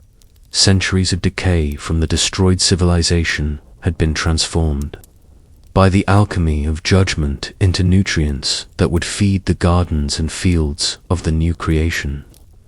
What had been waste and pollution in the old world had become fertility and abundance in the new, demonstrating the divine ability to bring blessing from what had seemed like ultimate loss. Trees began to appear on the emerging hillsides, not as survivors of the flood, but as new growths from seeds that had somehow endured the months underwater, preserved by the same power that had maintained life within the ark. These saplings grew with a vigor that suggested more than natural vitality, their roots reaching deep into soil that had been purified by judgment. their branches stretching toward skies that had been cleansed by the rain of righteousness. Noah released the raven first, watching the black-winged bird disappear into the distance as it sought evidence of the earth's readiness to support life outside the ark. The raven did not return, finding in the emerging landscape sources of sustenance that allowed it to survive independently, becoming the first creature to make its home in the new world. Its departure marked the beginning of the great dispersal that would repopulate the cleansed earth with life. The dove that Noah sent out returned the first time with no sign of dry land, its gentle flight having found only waters that still covered the lower elevations where trees and vegetation would first reappear. But the second time, it returned carrying in its beak an olive leaf, fresh plucked from a tree that had begun to grow in the renewed earth. This simple leaf carried the weight of divine promise, its green testimony announcing that the covenant of preservation had been fulfilled, and the time of restoration had begun. When the dove did not return from its third flight, Noah understood that the earth was ready to receive the living cargo that had been preserved through the months of judgment. The olive leaf had been a token, but the dove's freedom was a declaration that life could once again flourish in the world outside the ark's protective walls. The great moment of release was approaching when the doors of their floating sanctuary would open and creation would step forth into its inheritance of renewal. The command to leave the ark came with the same authority that had originally called Noah to build it, spoken not in audible words but impressed upon his heart with unmistakable clarity. The time of preservation was ending, and the time of restoration was beginning. The animals that had been gathered by divine instinct would now be released by divine command to fulfill their mission of repopulating a world that awaited their presence. The opening of the ark's great door revealed landscapes that stretched toward horizons unburdened by the smoke of burning cities or the shadows of unnatural structures. Clean air flowed into the vessel that had been their world for so many months, carrying scents of new grass, fresh water, and earth that had been washed clean of every corruption. The contrast between the confined space of their floating refuge and the unlimited expanses of the renewed world was so striking that it brought tears of joy to every eye that beheld it. One by one, pair by pair, the animals emerged from the ark, with a dignity that reflected their role as pioneers in the repopulation of creation. They stepped onto solid ground with movements that seemed choreographed by divine intention, each species moving toward the habitat that would best suit its nature and needs. Birds took wing with songs that celebrated their freedom. Beasts walked purposefully toward territories they had never seen but somehow recognized as home. And creatures great and small began the work of establishing the new world's ecosystems. Noah's family emerged last, carrying with them not only their personal belongings, but the accumulated wisdom, skills, and memories that would become the foundation of post-flood civilization. They stood on the earth that had been made new, breathing air that had been purified, looking up at skies that had been cleansed, understanding that they were not merely survivors of the old world, but pioneers of the new creation.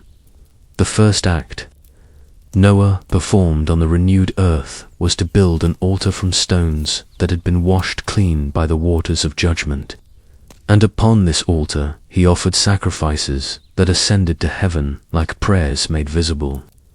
The smoke rose straight up in the still air, carrying with it gratitude for preservation, joy for renewal, and commitment to faithfulness in the world that had been entrusted to their stewardship.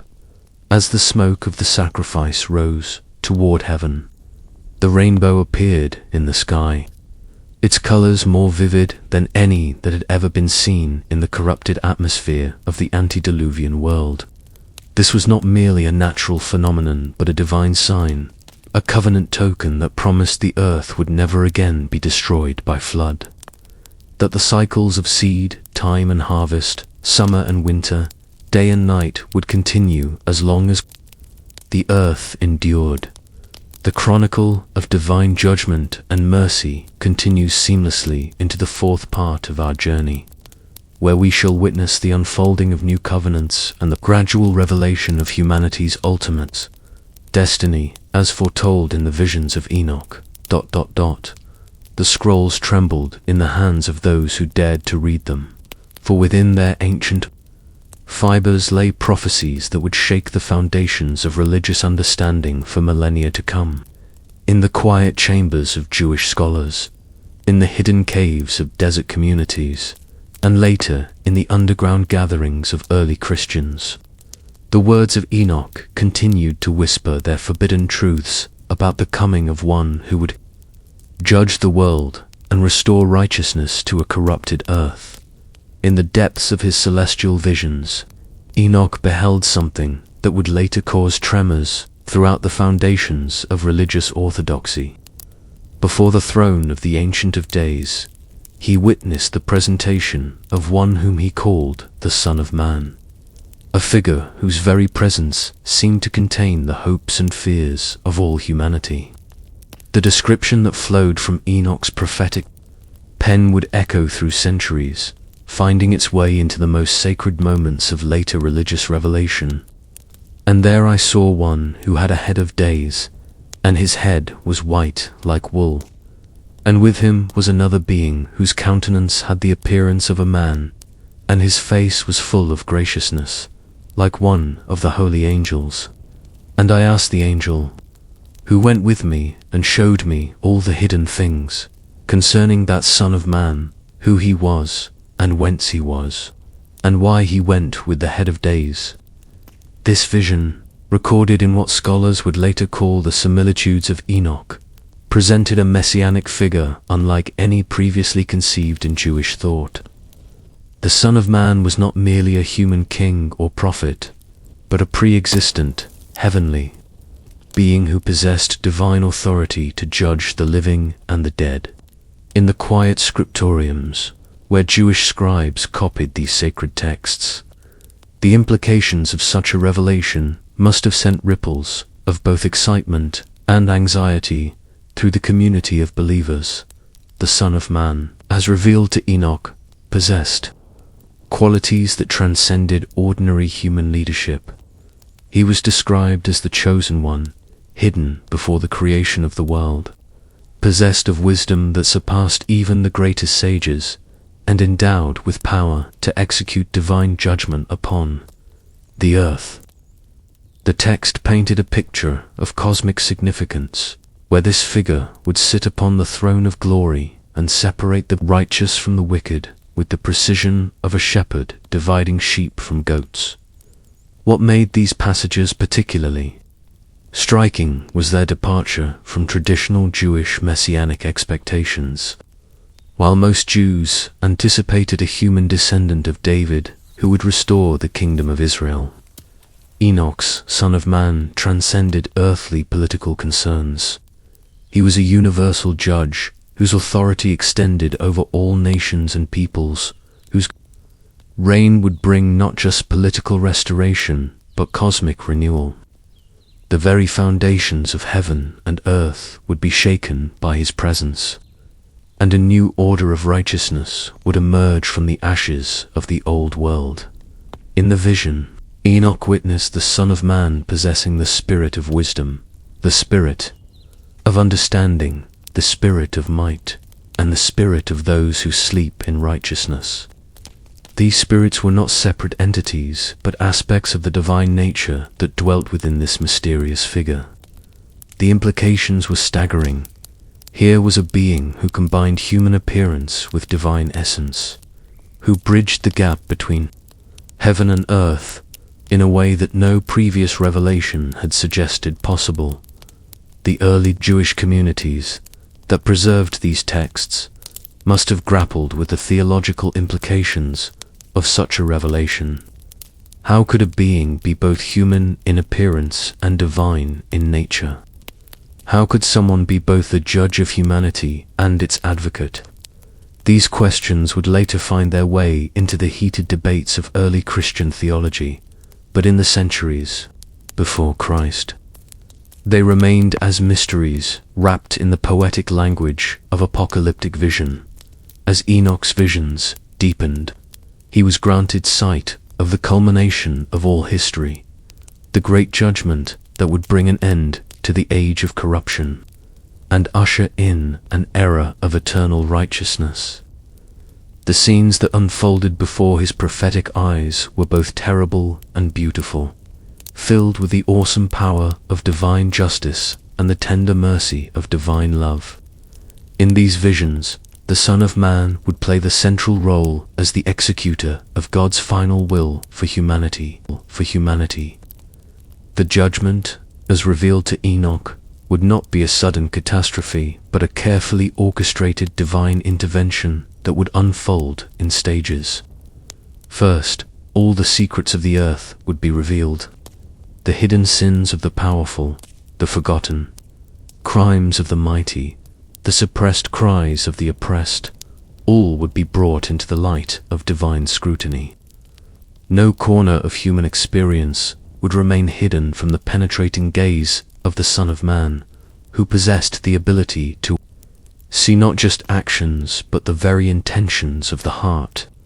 And he sat on the throne of his glory, and the sum of judgment was given unto the Son of Man, and he caused the sinners to pass away and be destroyed from off the face of the earth, and those who have led the world astray.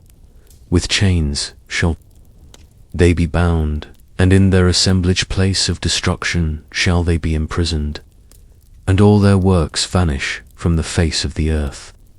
The vision revealed that the judgment would particularly focus on those who had corrupted others, the fallen watchers who had taught forbidden knowledge, the human leaders who had oppressed the innocent, the wealthy who had exploited the poor, and the powerful who had perverted justice. These would face the full wrath of divine justice, their punishment serving as both retribution for past crimes and deterrent for future generations. But Enoch's vision of judgment was not merely punitive. Alongside the destruction of the wicked, he witnessed the vindication of the righteous, those who had remained faithful despite persecution, who had maintained their integrity in corrupt times, who had shown mercy to the oppressed and kindness to the suffering. These would be raised to positions of honor in the new kingdom. The Son of Man would not only judge, but also reward, not only destroy, but also restore. The resurrection of the dead played a central role in this divine judgment. Unlike the vague afterlife concepts prevalent in much of ancient Jewish thought, Enoch's vision presented a clear picture of bodily resurrection. The earth would give up its dead, the sea would surrender those who were drowned, and even Sheol would release its captives. All would stand before the throne of the Son of Man to receive their final destiny based on the deeds performed in their earthly life. Particularly striking was Enoch's vision of the fate of the righteous dead. They would not merely continue to exist in some shadowy afterlife, but would be transformed into beings of light and glory. Their bodies would become like the bodies of angels, their faces would shine like the sun, and they would dwell in the presence of the Most High forever. This transformation represented not just survival after death, but a complete metamorphosis into a higher order of existence. The judgment would also encompass the natural world itself. The earth, corrupted by the sins of humanity and the influence of the fallen watchers, would undergo a complete renewal. Mountains would be leveled, valleys filled, and the very climate of the world would be transformed. A new heaven and a new earth would emerge from the ashes of the old, providing a perfect environment for the reign of righteousness that would follow the great judgment. Beyond the terror and glory of the judgment, lay a vision of hope that sustained generations of believers through the darkest periods of human history. Enoch's prophecies of the righteous kingdom painted a picture of a world transformed, where justice would flow like a river and peace would reign from sea to sea.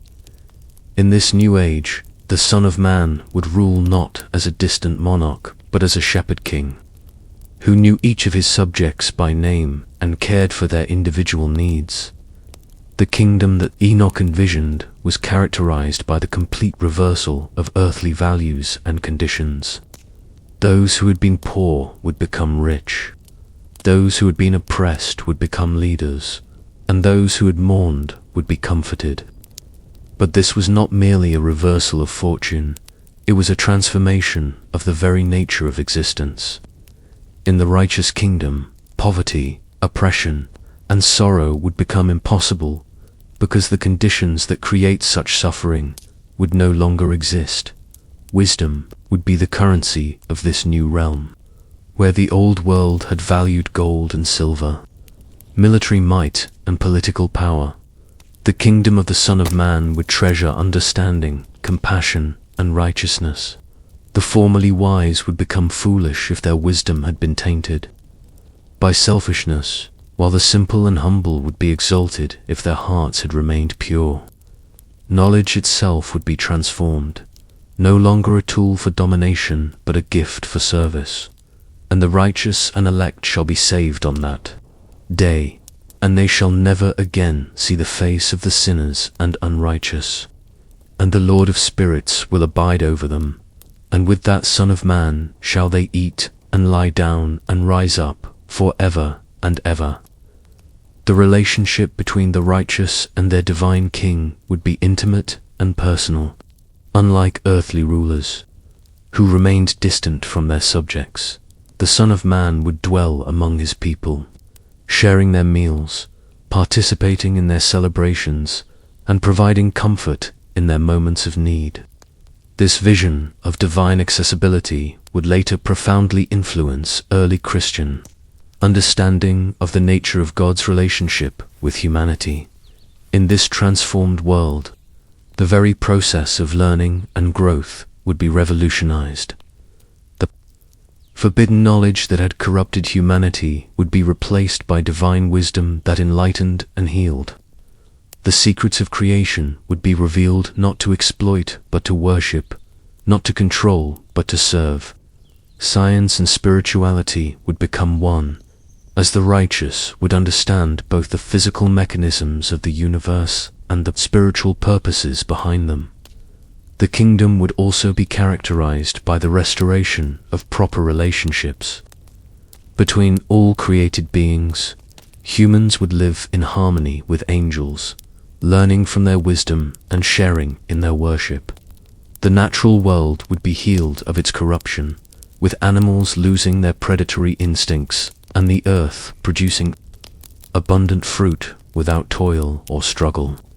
Even the weather would serve the needs of the righteous, providing rain when needed and sunshine when desired. Time itself would be transformed in the righteous kingdom. The anxiety and urgency that characterized earthly existence would give way to a sense of eternal present, where past sorrows would be forgotten and future fears would be unknown.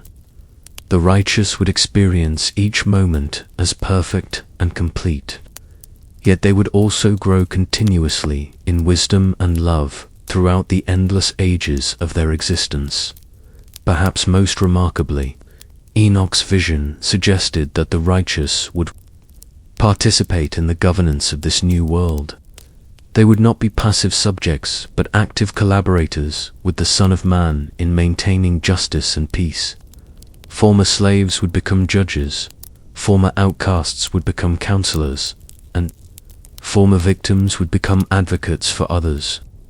The kingdom would be a true democracy of the righteous, where all would contribute their unique gifts to the common good.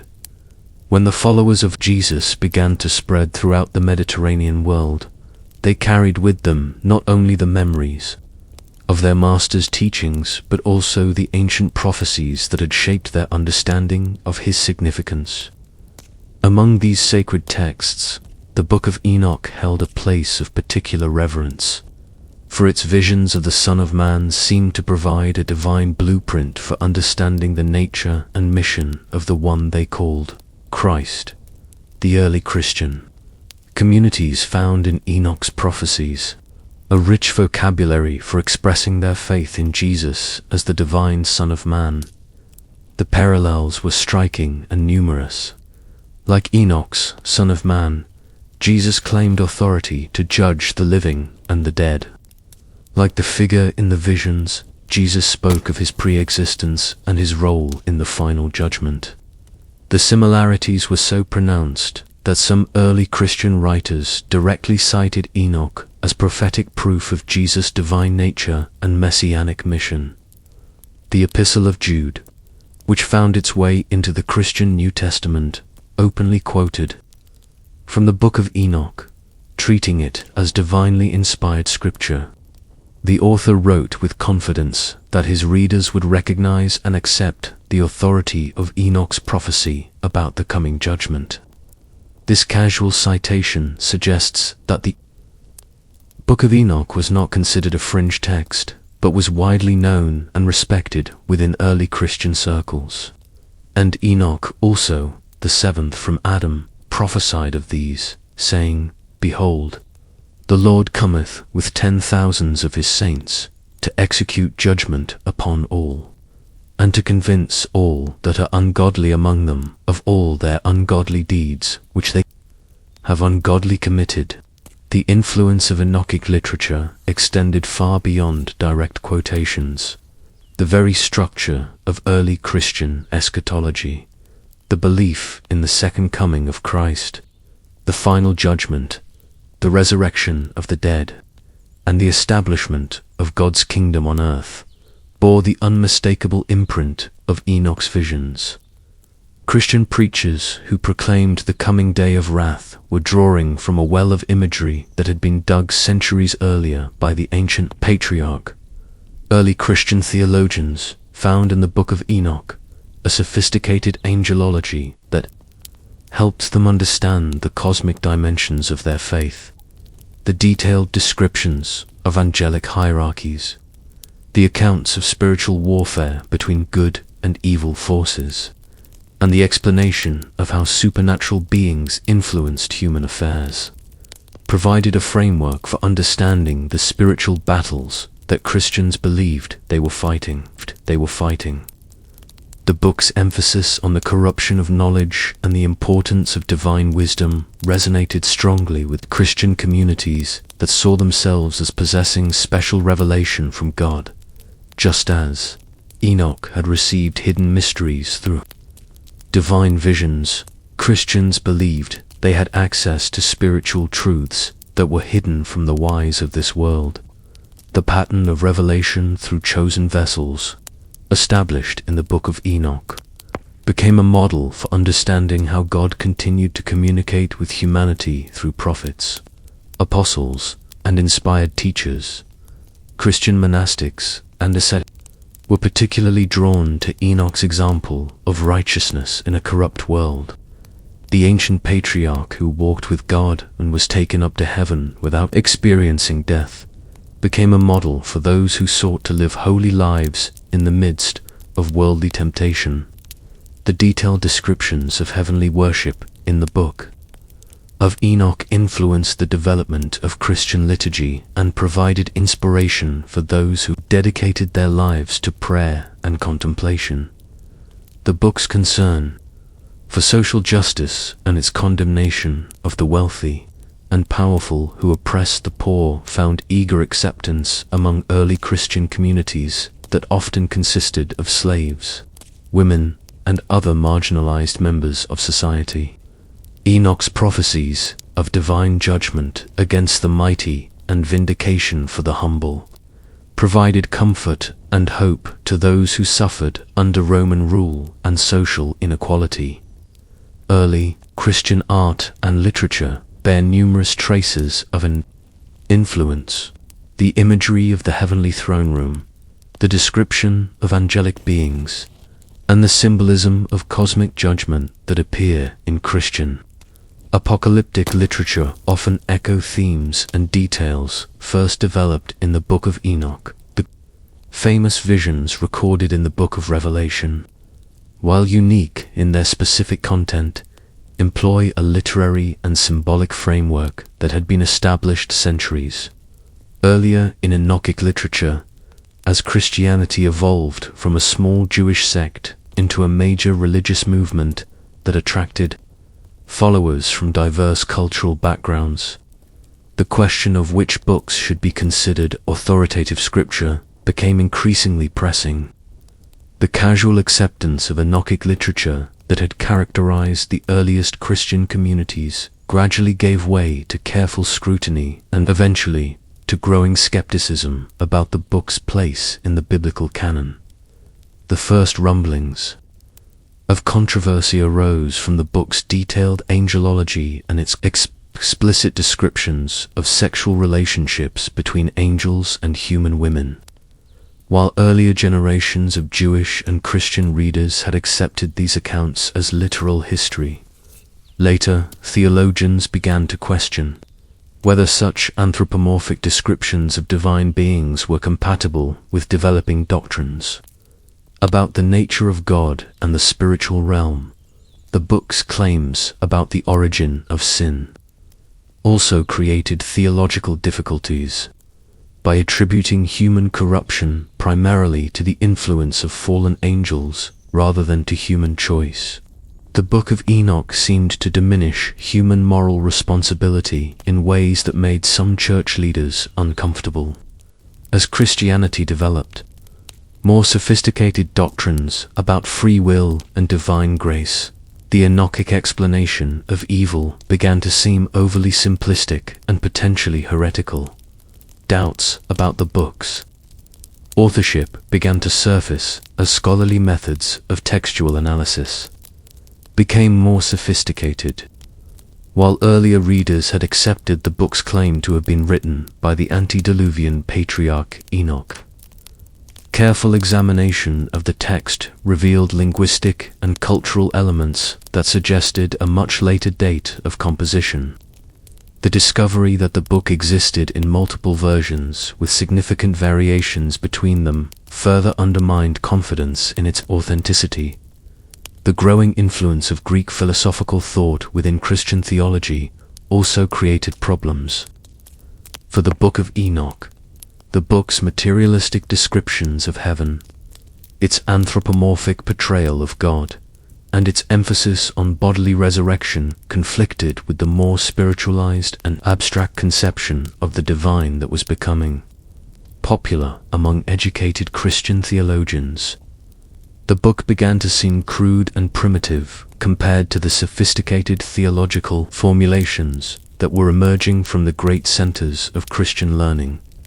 Political considerations also played a role in the growing skepticism toward Enochic literature. The book's harsh condemnation of earthly rulers and its prophecies of their overthrow made it potentially dangerous in the eyes of church leaders who were seeking accommodation with Roman authorities. As Christianity moved from being a persecuted minority to being a tolerated and eventually favored religion, texts that encouraged resistance to political authority became increasingly problematic. The diversity of Enochic literature itself became a source of confusion and concern. Unlike books that existed in single, well-defined versions, the Enochic tradition had spawned numerous related texts with varying degrees of authority and authenticity. Church leaders found it difficult to determine which parts of this complex literary tradition should be considered scripture and which should be relegated to the status of apocryphal or pseudepigraphic works. The book's association with certain Christian groups that were eventually declared heretical also contributed to its declining status. Gnostic communities, in particular, were drawn to the book's emphasis on secret knowledge and its detailed descriptions of heavenly mysteries. as the Orthodox Church developed more rigid boundaries between acceptable and unacceptable belief. Texts that were popular among heretical groups became suspect by association. Jewish authorities were also becoming increasingly skeptical of the Book of Enoch during this period. The destruction of the Second Temple in 70 CE had created a crisis of authority within Judaism, leading to a more conservative approach to scriptural canon.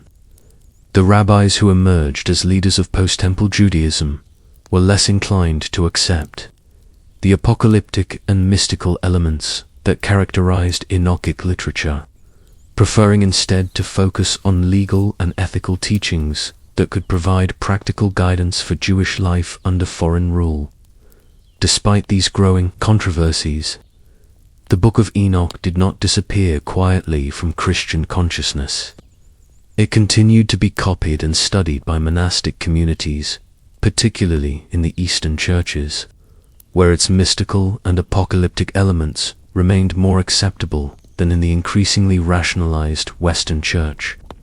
The book's influence on Christian thought and practice would prove to be more enduring than its official status within the biblical canon, as its themes and imagery continued to surface in Christian literature, art, and devotional practices long after it had been excluded from official scripture. The final exclusion of the Book of Enoch from the Christian biblical canon was not the result of a single decisive moment, but rather the gradual accumulation of theological, scholarly, and political pressures that made its inclusion increasingly untenable. By the 4th century, when the major councils of the Church were defining the contents of the New Testament, the Book of Enoch had already been marginalized to such an extent that its exclusion seemed natural and inevitable. Yet the echoes of its influence would continue to reverberate through Christian thought and practice, testifying to the enduring power of its vision of divine justice and cosmic renewal. The story of the Book of Enoch's rise and fall within early Christianity reveals the complex processes by which religious communities determine which texts will be granted the status of sacred scripture and which will be relegated to the margins of tradition. It illustrates how political, theological, and cultural factors interact to shape the boundaries of religious orthodoxy, and how even the most influential and widely accepted texts can eventually be excluded from the official canon if they come to be seen as incompatible with evolving religious sensibilities. The legacy of Enoch's visions would endure, but their authority would be preserved in memory and influence rather than in official scriptural status, creating a tension between official doctrine and popular spirituality that would continue to shape Christian thought for centuries to come. As the early Christian Church began to solidify its identity in the centuries following Christ's death, the question of which texts would form the foundation of faith became increasingly urgent. The Book of Enoch, once cherished by the apostles themselves, found itself caught in the crosswinds of theological politics and doctrinal consolidation.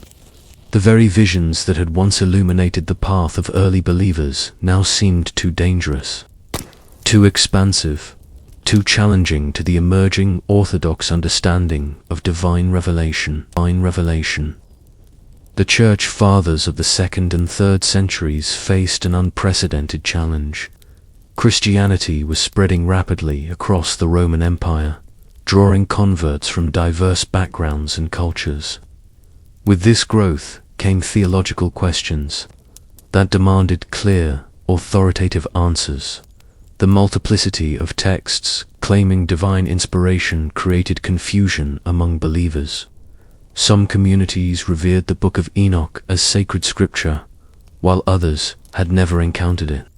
The need for a unified canon became not just theological, but particular matter of survival in a world where doctrinal consistency could mean the difference between acceptance and persecution. Jerome, the great biblical scholar of the 4th century, articulated the growing concern among church leaders. In his writings, he acknowledged the book's antiquity and the reverence it commanded among some believers, yet he questioned its divine origin. The visions were too elaborate, the cosmology too detailed, the angels too named and numbered. How could mortal man know so much about heavenly realms? How could Enoch, who walked with God, have access to such specific knowledge about the inner workings of paradise and the precise mechanisms of divine judgment? The theological objections went deeper than mere skepticism about the book's authorship. The detailed angelology presented in Enoch's visions created doctrinal problems for a church increasingly focused on Christ as the sole mediator between God and humanity. The book's elaborate descriptions of angelic hierarchies, their names, functions, and powers, seemed to diminish the unique role of Christ as intercessor. If believers could call upon named angels for specific purposes, as the Book of Enoch suggested, what need was there for prayer through Christ alone? More troubling still was the book's treatment of the Watchers and their offspring. The detailed narrative of angelic rebellion and the corruption of humanity through forbidden knowledge raised uncomfortable questions about the nature of evil and God's sovereignty. If angels could rebel so completely, if they could corrupt creation itself through their transgressions, what did this say about divine omnipotence? The emerging Orthodox theology preferred a simpler narrative of evil's origin, one that didn't require elaborate explanations of pre-flood corruption and divine entities, teaching humanity the arts of war and seduction. The councils that would ultimately determine the biblical canon were influenced by these theological concerns, but they were also shaped by practical considerations of church unity and imperial politics. When Constantine legalized Christianity in 313 CE, the faith that had once thrived in the margins of society suddenly found itself at the center of political power. The emperor needed a unified church to help govern his vast empire, and a unified church required agreed-upon scriptures, texts that raised more questions than they answered, that seemed to encourage speculation about matters beyond human understanding, were increasingly seen as problematic. The Book of Enoch's detailed descriptions of the end times also posed challenges to emerging Christian eschatology. While the book clearly influenced New Testament writings about the final judgment, its elaborate visions of the resurrection, the fate of the righteous and wicked, and the transformation of the earth into a new paradise sometimes contradicted the developing Christian understanding of these events. Church leaders preferred the more restrained apocalyptic visions found in the accepted Gospels and epistles, which left room for interpretation and theological development. Despite the growing consensus among church leaders, the Book of Enoch did not disappear quietly into the night. Communities of believers, particularly in the eastern regions of the Christian world, continued to revere the text and incorporate its teachings into their spiritual practice. These communities argued that the book's influence on the apostles, themselves evidenced by clear references in Jude and echoes throughout the New Testament, proved its divine inspiration. How could a text that had shaped the very foundation of Christian thought suddenly be deemed unworthy of inclusion in the sacred canon? The debate was particularly intense in Ethiopia, where Christianity had taken root in the 4th century through the conversion of the Aksumite kingdom. The Ethiopian Church, established through the missionary work of Frumentius and other early evangelists, developed somewhat independently from the theological controversies raging in the Roman Empire.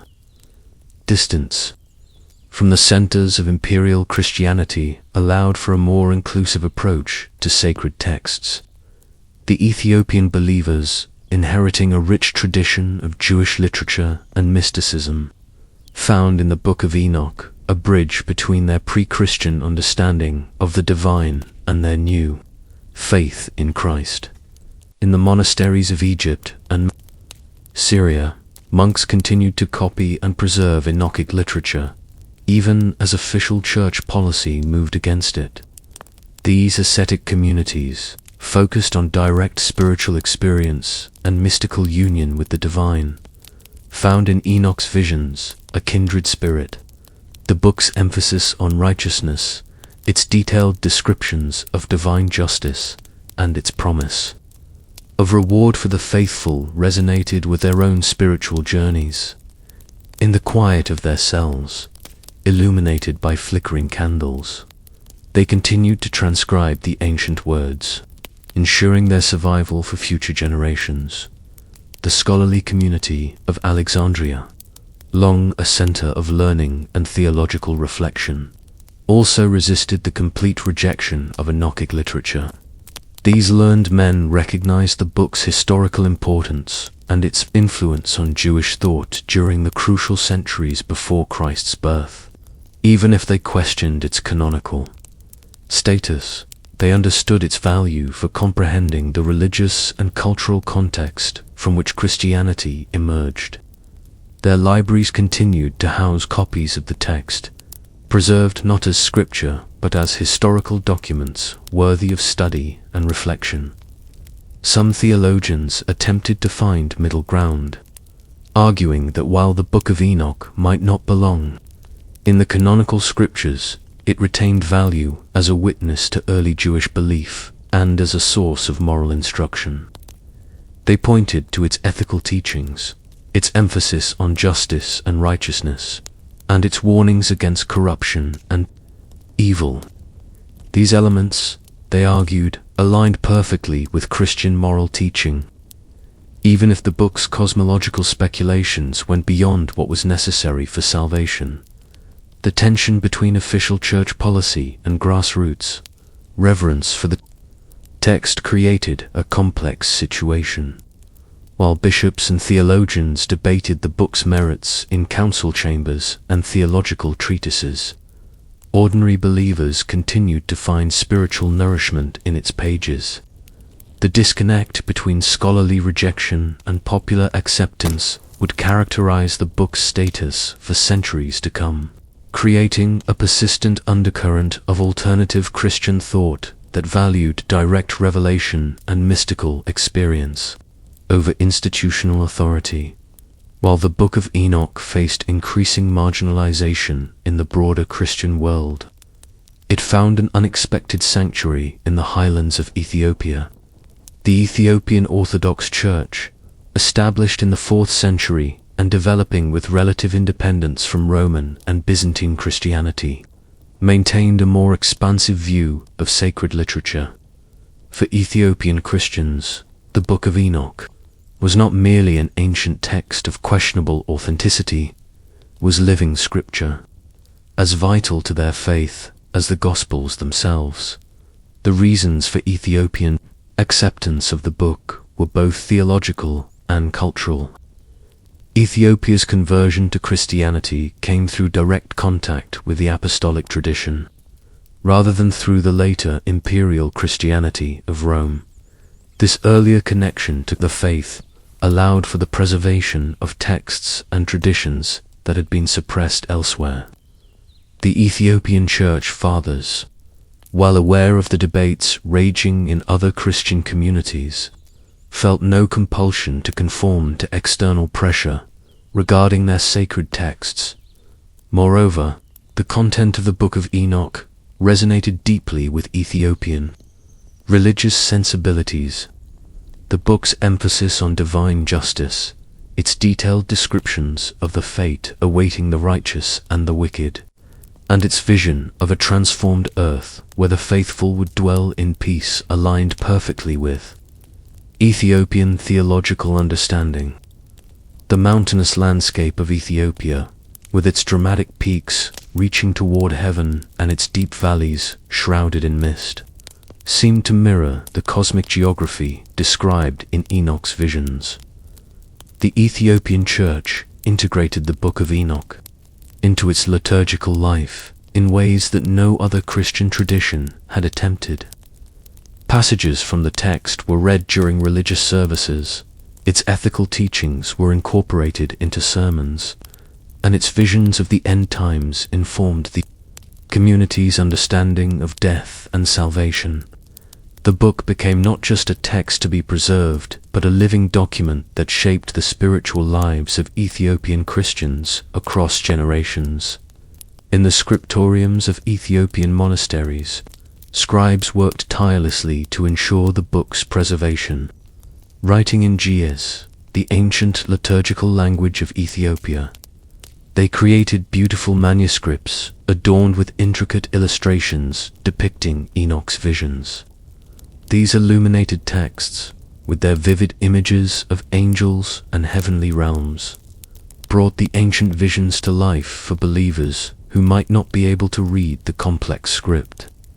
The visual tradition surrounding the Book of Enoch in Ethiopia created a unique artistic legacy that exists nowhere else in the Christian world. The isolation of the Ethiopian Church also protected the Book of Enoch from the theological controversies that continued to rage elsewhere. Cut off from the major centers of Christian learning by geography and politics, Ethiopian Christians developed their own interpretation of the text's meaning and significance. This independence allowed for a more mystical and experiential approach to the book's content, one that emphasized personal, spiritual transformation over doctrinal conformity. As centuries passed, the Ethiopian preservation of the Book of Enoch became increasingly unique.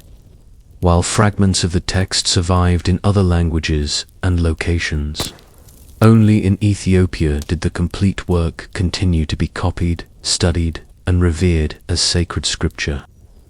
This preservation would prove crucial when, over a millennium later, European scholars would rediscover the text and begin to appreciate its historical and theological significance. For over 1,000 years, the Book of Enoch existed in a state of scholarly limbo in the Western world, while Ethiopian Christians continued to cherish and preserve the text. It had virtually disappeared from European consciousness. Medieval Christian scholars knew of its existence through ancient references and citations, but the actual text remained, tantalizingly out of reach. This absence created a sense of mystery around the book that would only grow with time. During the medieval period, European interest in ancient texts was largely confined to those works that supported established church doctrine. The focus was on preserving and commenting upon the accepted biblical canon, along with the writings of the Church Fathers. Texts like the Book of Enoch, which had been excluded from the official canon, were seen as curiosities at best, dangerous deviations at worst. The few references to the book that appeared in medieval literature were often cautionary, warning readers about the dangers of apocryphal works that might lead believers astray. Yet the silence was not complete. In the libraries of monasteries and cathedral schools, scholars occasionally encountered references to the Book of Enoch in ancient writings. These fleeting mentions sparked curiosity about the lost text and its contents. Some medieval writers attempted to reconstruct the book's teachings based on these fragments and citations, creating their own versions of what they imagined the original might have contained. These reconstructions, while historically inaccurate, kept alive the memory of the book's existence. The rise of Islamic scholarship during the medieval period also contributed to the preservation of knowledge about the Book of Enoch. Muslim scholars, with their more inclusive approach to Jewish and Christian apocryphal literature, maintained copies of various versions of Enochic texts. While these Islamic versions differed from the Ethiopian tradition, they provided another thread of continuity linking the ancient text to later generations of readers. The Renaissance brought renewed interest in ancient texts and lost knowledge, but the Book of Enoch remained elusive. Humanist scholars, eager to recover the wisdom of antiquity, searched through monastery libraries and private collections for forgotten manuscripts. They found many treasures, lost works of classical literature, ancient philosophical treatises, and early Christian writings, but the complete Book of Enoch continued to elude their grasp. The few fragments they discovered only heightened their desire to find the complete text. The Protestant Reformation of the 16th century brought new attention to questions of biblical authority and the canon of Scripture. Reformers like Martin Luther and John Calvin, in their efforts to return to the earlier sources of Christian faith, inevitably encountered references to the Book of Enoch in their studies of ancient Christian literature. While they maintained the traditional rejection of the book's canonical status, they recognized its historical importance and its influence on early Christian thought as European exploration expanded during the Age of Discovery. Travelers occasionally brought back reports of Christian communities in distant lands that possessed unusual texts and traditions. These reports, while tantalizing, rarely provided specific information about the Book of Enoch. The focus of most explorers was on trade and conquest rather than scholarly investigation, and the significance of what they encountered was often lost or misunderstood. The rediscovery of the Book of Enoch in the Western world came through an unlikely source, a Scottish explorer named James Bruce, whose primary interest was in mapping the source of the Blue Nile rather than recovering ancient texts. In 1769, Bruce arrived in Ethiopia as part of his ambitious journey to solve one of geography's greatest mysteries.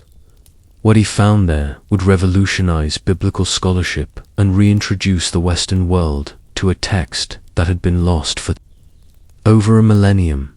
Bruce's journey to Ethiopia was fraught with danger and hardship. The highlands of Ethiopia were politically unstable, plagued by civil wars and ruled by competing warlords. European travelers were rare and often viewed with suspicion.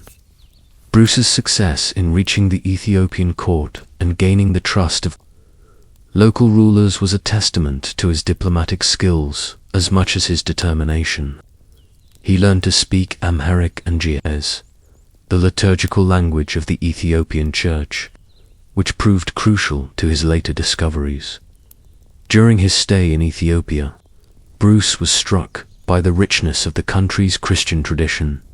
The Ethiopian Orthodox Church possessed a vast collection of manuscripts, many of them unknown to European scholarship.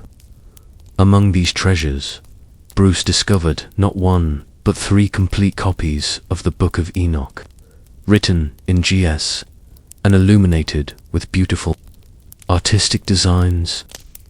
The significance of this discovery was immediately apparent to him, even though his primary focus remained on geographical exploration.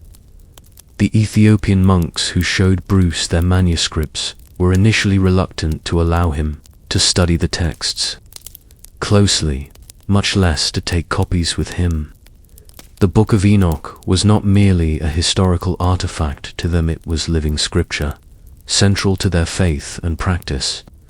Bruce's persistence and his demonstration of genuine respect for their traditions eventually won their trust. They allowed him to make detailed notes and even to acquire copies of the manuscripts to take back to Europe. When Bruce returned to Britain in 1774, he brought with him 3 copies of the Book of Enoch, along with numerous other Ethiopian manuscripts. The scholarly community initially greeted his claims with skepticism. The idea that such an important ancient text had been preserved in complete form in Ethiopia seemed too good to be true. Some critics suggested that Bruce had been deceived by clever forgeries, or that he was exaggerating the significance of what he had found. The skepticism was partly due to the extraordinary nature of Bruce's other claims about his journey. He reported having discovered the source of the Blue Nile, and having witnessed various wonders that seemed almost too fantastical to believe.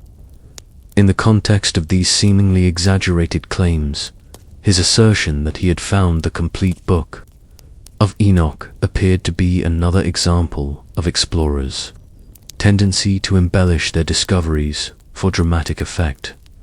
It was not until Bruce published his detailed account of his travels in 1790 that the scholarly community began to take his discovery seriously. The precision of his descriptions, the internal consistency of his narrative, and the physical evidence of the manuscripts themselves gradually convinced experts that Bruce had indeed made a discovery of tremendous importance. The Book of Enoch had returned to the Western world after more than 1,000 years of absence. The arrival of the Book of Enoch in European academic circles triggered a revolution in biblical scholarship that continues to reverberate today. For the first time in over a millennium, scholars could read the complete text that had so profoundly influenced early Christianity and Judaism. The implications were staggering. Here was a window into the religious world of the Second Temple period, a key to understanding the development of Jewish and Christian thought during the crucial centuries before and after Christ's birth. The first scholar to undertake a serious study of Bruce's manuscripts was Richard Lawrence, later Archbishop of Cashel, who published the first English translation of the Book of Enoch in 1821. Lawrence's work was groundbreaking but also controversial. His translation revealed the extent to which the book had influenced New Testament writers, particularly in its descriptions of angels, demons, and the final judgment. The parallels between Enochic literature and Christian scripture were so numerous and so specific that they could not be dismissed as coincidence. Lawrence's translation sparked intense scholarly debate about the relationship between the Book of Enoch and canonical scripture. Conservative scholars argued that any similarities were the result of the Book of Enoch borrowing from biblical sources, even though the chronology made this explanation problematic. More liberal scholars suggested that the Book of Enoch represented an authentic tradition that had influenced the biblical writers, raising uncomfortable questions about the uniqueness of Christian revelation. The discovery of the Book of Enoch also shed new light on the religious and cultural context of Jesus' time. The book's detailed descriptions of Jewish beliefs about angels, demons, resurrection, and final judgment provided scholars with unprecedented insight into the religious world that Jesus and his followers inhabited. Many concepts that had seemed uniquely Christian were revealed to have deep roots in Jewish apocalyptic literature, forcing a reconsideration of early Christian origins. German scholars, with their emerging methods of historical, critical, biblical analysis, were particularly intrigued by the Book of Enoch. They recognized that the text provided crucial evidence for understanding the development of Jewish religious thought during the intertestamental period. The book's composition across several centuries, its multiple authors, and its complex textual history made it a perfect case study for the new methods of biblical criticism that were transforming religious scholarship. The impact of the Book of Enoch's rediscovery extended beyond academic circles. Religious communities that had long accepted the traditional boundaries of biblical canon were forced to confront the question of why such an influential text had been excluded from Scripture. Some denominations began to reconsider their position on apocryphal literature, while others doubled down on their rejection of non-canonical texts, viewing the Book of Enoch as a dangerous distraction from true biblical faith. The scholarly revolution, triggered by the Book of Enoch's rediscovery, was accelerated by subsequent archaeological discoveries. Throughout the 19th and 20th centuries, archaeologists working in the Middle East uncovered numerous manuscripts and fragments that confirmed the antiquity and authenticity of Enochic literature. These discoveries provided additional evidence for the book's influence on early Jewish and Christian thought, making it impossible to dismiss as a late forgery or insignificant curiosity. The discovery of the Dead Sea Scrolls in 1947 marked another watershed moment in the story of the Book of Enoch.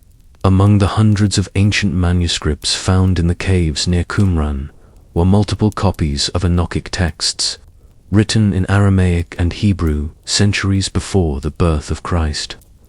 These discoveries provided definitive proof of the book's antiquity and its central importance to Jewish religious thought during the Second Temple period. The Qumran community, the Jewish sect that preserved the Dead Sea Scrolls, clearly held the Book of Enoch in high regard. The number of Enochic manuscripts found at the site, more than 20 fragments, representing multiple copies of the texts, suggests that the book was considered essential reading for the community. This discovery revolutionized scholarly understanding of the book's place in ancient Jewish literature and its influence on the religious movements of Jesus' time. The Aramaic fragments found at Qumran were particularly significant because they predated the Ethiopian manuscripts by over 1,000 years. Comparison between the ancient Aramaic texts and the Ethiopian Ge'ez versions revealed a remarkable consistency in the book's content and structure. This consistency demonstrated that the Ethiopian Church had faithfully preserved the ancient text across many centuries, validating James Bruce's discovery and the claims of Ethiopian Christianity. The Dead Sea Scrolls also provided new insights into the composition and development of the Book of Enoch.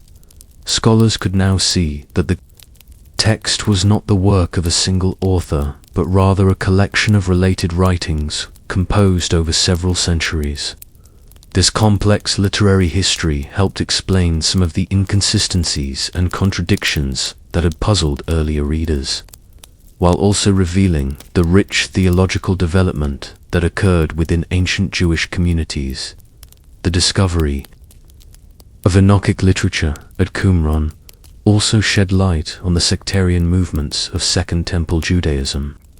The Qumran community, with its emphasis on apocalyptic expectation, ritual purity, and direct revelation, shared many characteristics with the religious vision presented in the Book of Enoch. This connection helped scholars understand the diversity of Jewish religious thought during the crucial centuries before the emergence of Christianity. Modern archaeological techniques applied to the Dead Sea Scrolls provided unprecedented detail about the Book of Enoch's transmission and preservation. Carbon dating confirmed the antiquity of the manuscripts, while chemical analysis revealed information about the materials and methods used in their creation. These scientific approaches to ancient texts represented a new phase in biblical scholarship, one that combined traditional literary analysis with cutting-edge archaeological methods. The implications of the Dead Sea Scrolls discoveries for understanding the Book of Enoch continue to unfold. Each new fragment that is deciphered and published adds to our knowledge of the text's history and significance. The work of translating and interpreting these ancient manuscripts is painstaking and ongoing, requiring collaboration between biblical scholars, archaeologists, linguists, and historians from around the world. Today, more than 2 centuries after James Bruce's remarkable discovery, the Book of Enoch continues to challenge and inspire readers across the globe. Modern scholarship has confirmed its antiquity, documented its influence on biblical literature, and explored its complex theological themes. Yet the fundamental questions that led to its exclusion from the biblical canon remain as relevant today as they were in the early centuries of Christianity. The book's detailed descriptions of angelic beings and their interactions with humanity continue to fascinate and perplex readers. In an age of scientific rationalism, the vivid supernatural elements of Enoch's visions might seem outdated or primitive. Yet for many contemporary readers, these ancient descriptions of divine intervention and cosmic conflict speak to enduring human concerns about the nature of good and evil, the purpose of suffering, and the possibility of justice in an often unjust world. The environmental themes present in the Book of Enoch have found new relevance in our age of ecological crisis. The book's description of the Watchers teaching humanity destructive technologies, leading to the corruption of the natural world, resonates with contemporary concerns about the unintended consequences of human technological advancement. Some readers see in Enoch's warnings about the misuse of knowledge a prophetic voice, speaking to our own time's environmental and technological challenges. The book's emphasis on social justice and its detailed descriptions of divine judgment against the oppressors of the poor continue to inspire liberation theologians and social activists. Enoch's visions of a coming transformation where the righteous will be vindicated and the wicked punished speak to universal human longings for justice and equity. In communities facing oppression and injustice, the Book of Enoch's message of hope and divine intervention offers comfort and motivation for social change. Modern interfaith dialogue has also found value in the Book of Enoch as a bridge between Jewish, Christian, and Islamic traditions. All three monotheistic faiths possess versions of Enochic literature, and the book's themes of divine revelation, moral responsibility, and ultimate judgment resonate across religious boundaries. Scholars working in comparative religion have used the Book of Enoch as a case study in how religious ideas develop and spread across cultural and linguistic boundaries. The digital age has brought new possibilities for studying and disseminating the Book of Enoch.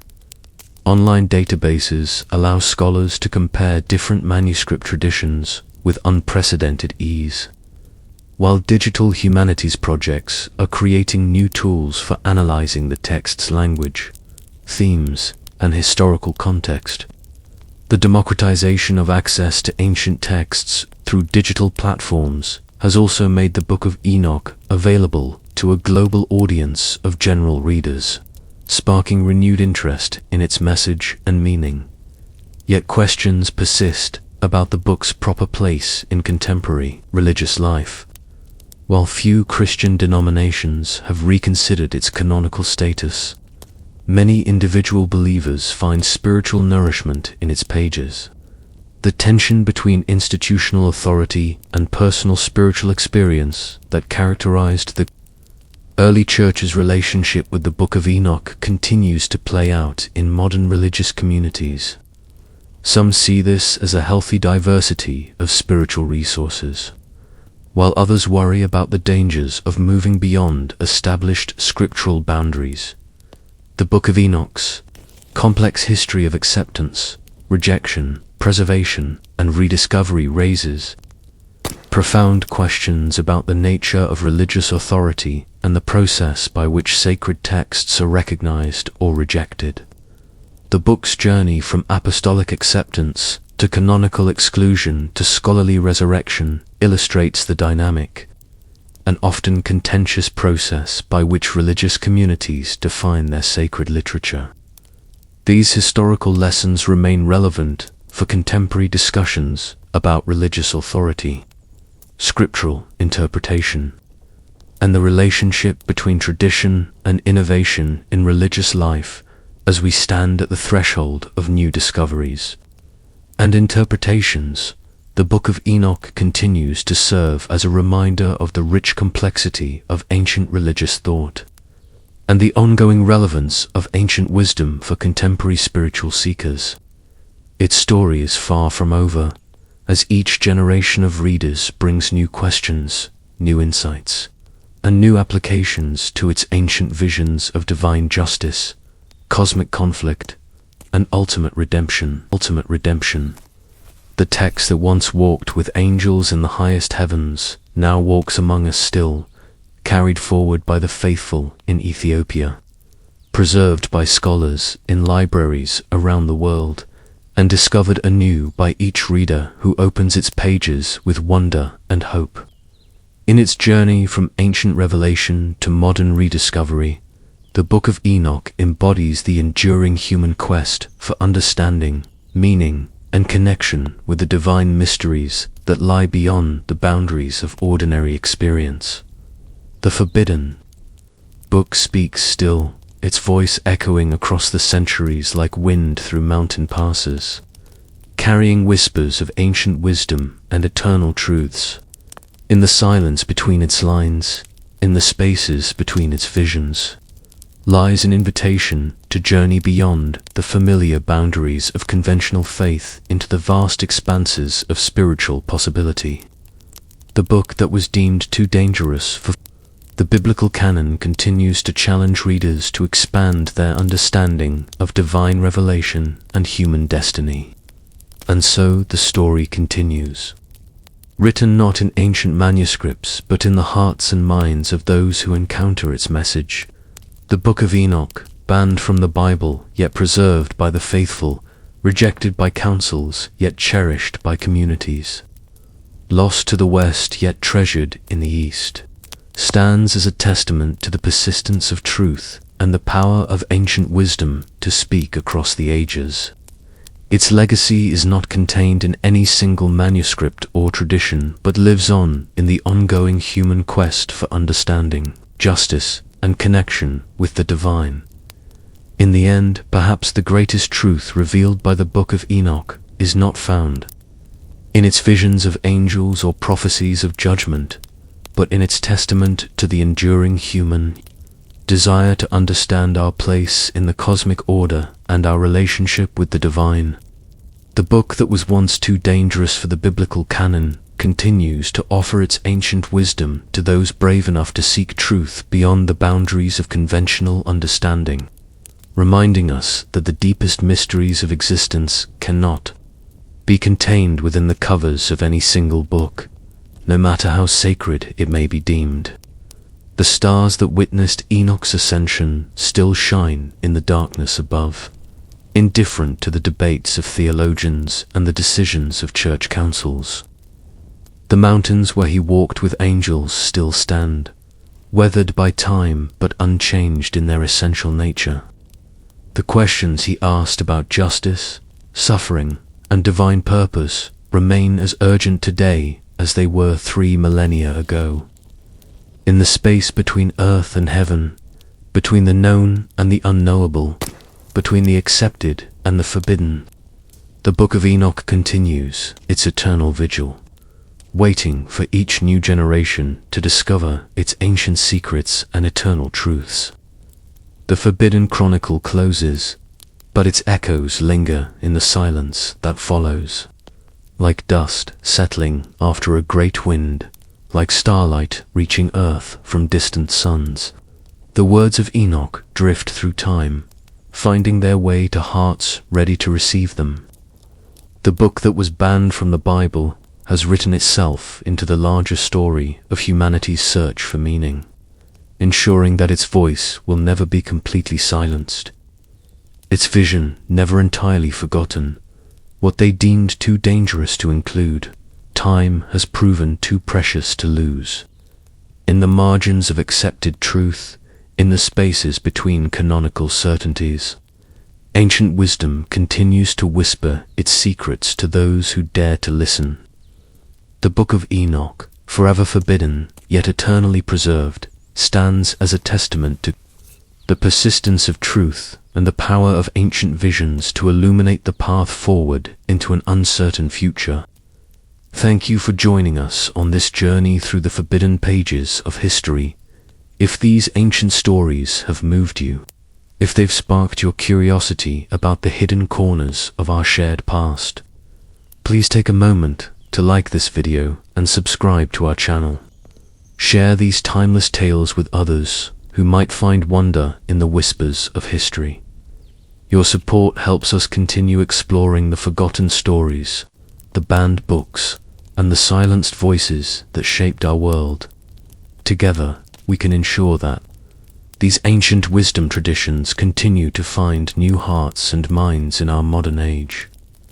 Until next time, may you find peace in the knowledge that truth, once spoken, can never be entirely silenced.